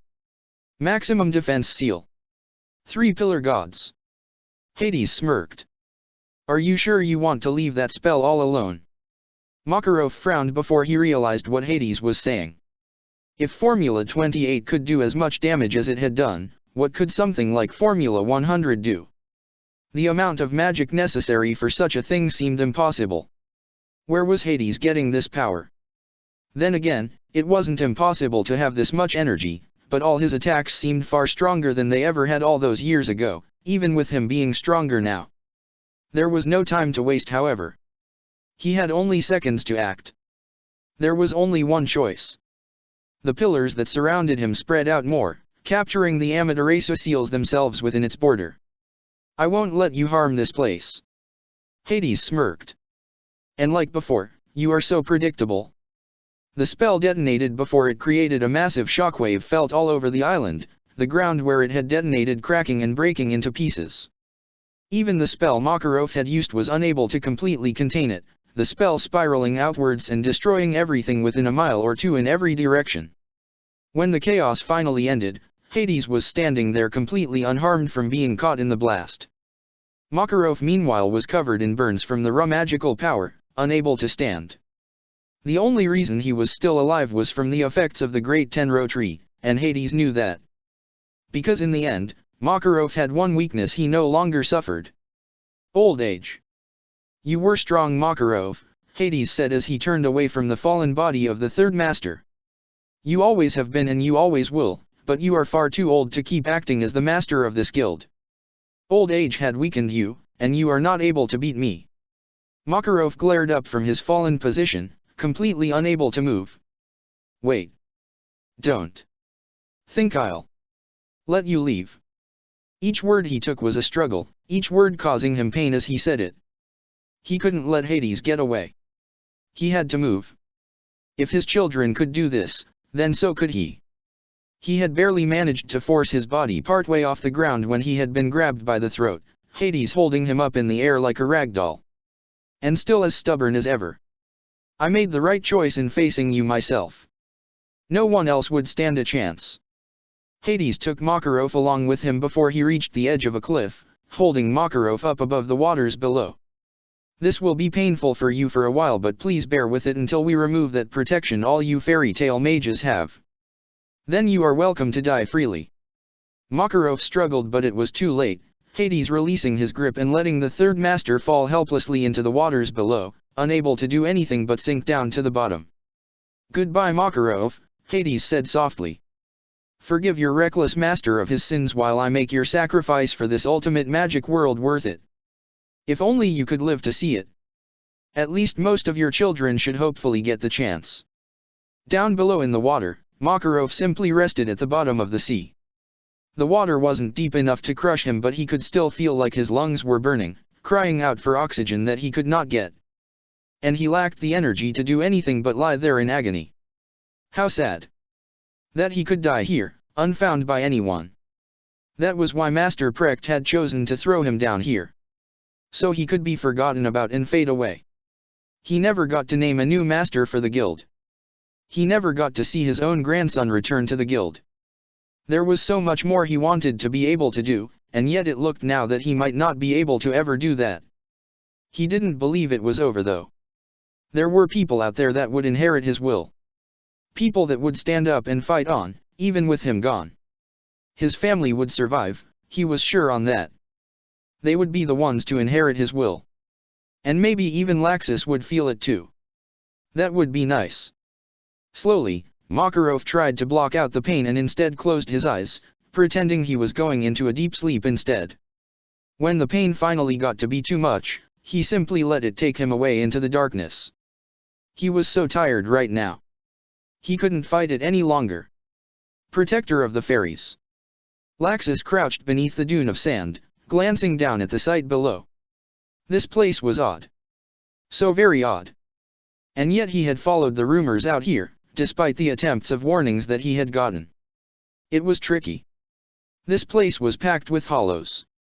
The only reason he recognized them was from the large holes in their chests, and he hadn't understood why so many had been here to start with. This place was odd though. For starters, it was a desert of white sand. The people nearby even called it Hueco Mundo. There was something in the air. Something about it felt strange. Perhaps it was a beacon to hollows, calling them here. It certainly could explain the large numbers. The hollows originally hadn't seemed very organized, fighting amongst themselves and slaughtering whoever they came across. He was lucky Ichigo had told him about hollows and their weakness with their masks, else he would have died long ago. Now though, he knew something was up. Down below in the distance was a massive structure. It looked like it was a large dome with multiple towers surrounding it. He would have gotten closer, but there were simply too many hollows for him to risk it. There was no guarantee he could survive down there. He was lucky they hadn't sensed him as it was. This was unusual, he was sure of it. There had never been any documentation of any sorts on hollows being like this. Even the strongest shouldn't have been able to rally this many hollows together. It took something else entirely. Something beyond simple evolution. That was it. This was all he could get right now. It was time to leave. As he was about to, he felt something. Something that set a cold sense of dread in his heart. The thing about fairy law was that his version had never been as powerful as his grandfather's. Gramps had always told him that he would one day find out what the missing component was, but it wouldn't be for a long time yet. And he had a feeling he knew what it was now. Something that his grandfather wouldn't pass on so long as he was the master of fairy tale. It was irrational, but he had felt something shift in his magic. Something that made him afraid. Gramps couldn't be dead. He couldn't be. It was a good thing he was leaving now anyway, because this fear ensured he would never have been able to stay. He had to find Gramps and fast. He had to see him. He had to go home. And if it turned out he was completely wrong and Gramps was all healthy and fine, he could get scolded as much as the old man wanted. It wouldn't matter then. It was better than the alternative. Protector of the Fairies. Check the description for the links to the author.